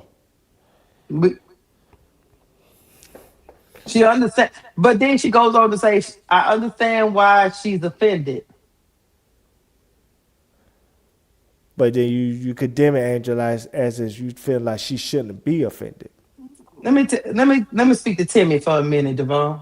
Timmy, all you needed to say, if you wanted to defend your coach, you truly was genuine in that. All you needed to do was with the other lady where you sent me the tweet. Hey, Sandy is a great coach. She's a good person. She's not a racist. You could have just defended your coach, but you chose to go down the path of picking on the victim again, and then bring another player in the discourse that you know that said victim has had issues with. That was intentional, Timmy. Yes. And that's why it's called nasty work. Stop being nasty. You could look. You could have offended. I don't know. She wins, right? I'm not gonna tell she wins. She shouldn't be offended. But I will tell she wins. Hey, man, I understand you offended, but you know Duvall not like that. He not like that. He a good person. I'm not gonna attack she wins when she offended. I'm just gonna tell her about you being a good person. She has the right to feel the way she feel. Keisha, I'm gonna tell you why you're 100% right. You remember you said she brought up Cece in comparison, right? Yeah. Knowing that Cece calls her this hate train. I'm gonna tell you why you're 100% right. I'm gonna tell you something that you forgot about, but I never forgot about. Cause I remember this like yesterday. You remember that Time Magazine article when Cece won Player of the Year, right? Yeah. You know the only person that spoke in that article was Timmy for Cece. So her bringing up Cece wasn't intentional. It wasn't on accident. It was intentional. It was on purpose. Yes. When Cece won Player of the Year in the Time Magazine, her rookie year, Athlete of the Year, Times Athlete of the Year, Timmy was the only one that spoke on the article, spoken article. Nobody else ain't spoken the article. It was her. They tried to get Angel to speak, but Angel declined. But it was Caitlyn, and then it was Caitlyn Manning speaking about the situation with Angel and everything with W, and she loved black women, and black women should be highlighted, and that's when she had to bend the knee after, conservative white Americans, carried to her doorstep. But it was mainly Caitlyn speaking in that article. And maybe Timmy spoke in that article at the beginning. And she spoke about the racial tension and everything that Cece had to go through. She spoke on Cece's behalf in that article. So she was intentional when she brought up Cece's name. And she's defending. No, go ahead. She knew what that would invoke. Go ahead. And she only spoke up for her coach because, like I said before, this woman could have been out of job right now. Because again, if Sandy Brondello ain't get her in the expansion draft, who was to say that the Vikings wouldn't have cut her to save money? And what guarantee that Stephanie White, who never coached with Timmy and don't have no history with her, will allow what's that lady name? Dunn. Lindsey Oh, Dunn oh, for the GM for oh yeah, the Big. for the fever. Yeah, Dunn. I forgot her first name, but Dunn. Who was to say Dunn? Stephen Knight would let Dunn sign Timmy, and she don't have no relationship with her from a playing standpoint or a coaching standpoint. So she could be out of a job right now. She could be unemployed. And she knows that. So, she knows that Sandy Brondello basically saved her playing career. That's why she only spoke on the situation on behalf of her. Hmm. Let's be honest. And we always have that, what they call it, white guilt. When it comes to when a white person do something good for us, we feel like we have to protect them at all costs. And I hate when my people have to do that. Mm, mm, mm, mm. They say that Sandy Brondello giving Timmy $1 million a year. That's what, 800,000 too much. She ain't worth that. Mm, Confirm mm, that's mm, true. mm. Confirm. I will. Okay, hold on. Let me go look that. Because she getting $1 million a year. I see why she capable for her. That's her mammy at that point. You such a stupid self up, you crazy. That's her I mammy. done You know told what you about I'm all that talking. You was no. saying? At that point, that's You her about to mammy. get You up know what I'm on me. saying? You is crazy. What the man, man? Okay, hold on. Let me see. Hold on. It's coming up. Damn it. She getting $1 million. God damn. She Ponzi schemed them. She getting She a million damn. dollars. Yeah, she She getting a million she dollars. damn. She damn that Ponzi scheme. Sandy Brondello. No wonder she taking up for her. That driving me daisy Mm-mm-mm. at that point. God damn. $1 million? She She getting a damn. million She dollars. she, she worth the better than million. She don't need to start or nothing. Her and Scott Digger both stealing money. Her, Lonnie Smith, Scott Digger, they all stealing money. Such a God silly damn. stuff. What? We should have We a about to we go should look have it up. we should have a scamming Hall of Fame for WNBA. All the people got this high salary. They Don't be a hater. You still here? yeah, I'm here. All right, we about to get up off here. I gotta go to No, bed. no. I still gotta steam clean my carpets. I want you to play. I want you to show one last thing. Angel acting like a mommy in this clip right here. Mommy. Mm-hmm. Hold on. What you say, honey bun?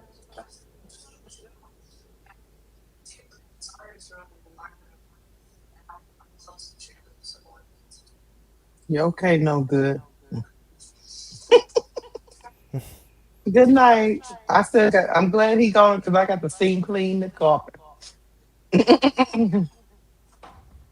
All right. You know what she said about Sydney Taylor here? She said, y'all knew she was about to do that. And she cashes out, much to the dismay of Angel Reese. And the pro. And she cashes out, much to the dismay of Angel Reese. And the pro. She said, I told you that's what she was going to do. What's wrong with y'all? She looking like Nadine off of waiting ass hell. I told y'all what she was going to do. Y'all let her do Mm-hmm. it. And that's when Sydney hit that three. She said, damn, I want that girl on my team. Damn. Mm-hmm. All right, chat. The ball that had me up at 3 hours. Count them. 1, 2, 3. Yeah, we out of here. Hit the like button on the way out the door. Great discussion, Devon. Great discussion as always. Thank you for helping me with this show. I don't know if we came to any major conclusions other than we got another side eye watching Sandy Brondello. Pretty much. That's what it comes down to. Y'all have a great weekend. Go get ready for the week. Your boss wants you on time in the morning. Y'all go watch. I'm pretty sure my boy Bro Claude about to go on. So y'all go watch him if you can't go to sleep. But I'm going to sleep. But no, I'm going to shampoo my carpet and then go to sleep. All right. Because I got to do it while the baby sleeps, Devon. All right, y'all. Have a good weekend. Have a good night. And have a great week. Anything else, Devon? Now, Chat, I know this was a sensitive subject, and you have every right to disagree with me. That's fine. I mean, we all have our own interpretations of what we thought of the situation that was at hand. But like I said, please disagree with me all day. As long as you don't slang the insults, we could be fine. But like I said, I appreciate the dialogue because it's always good to learn from somebody else, even, you know what I'm saying, somebody have a different opinion from me. So that's all I got to say. All right. We out, chat. Peace. Peace.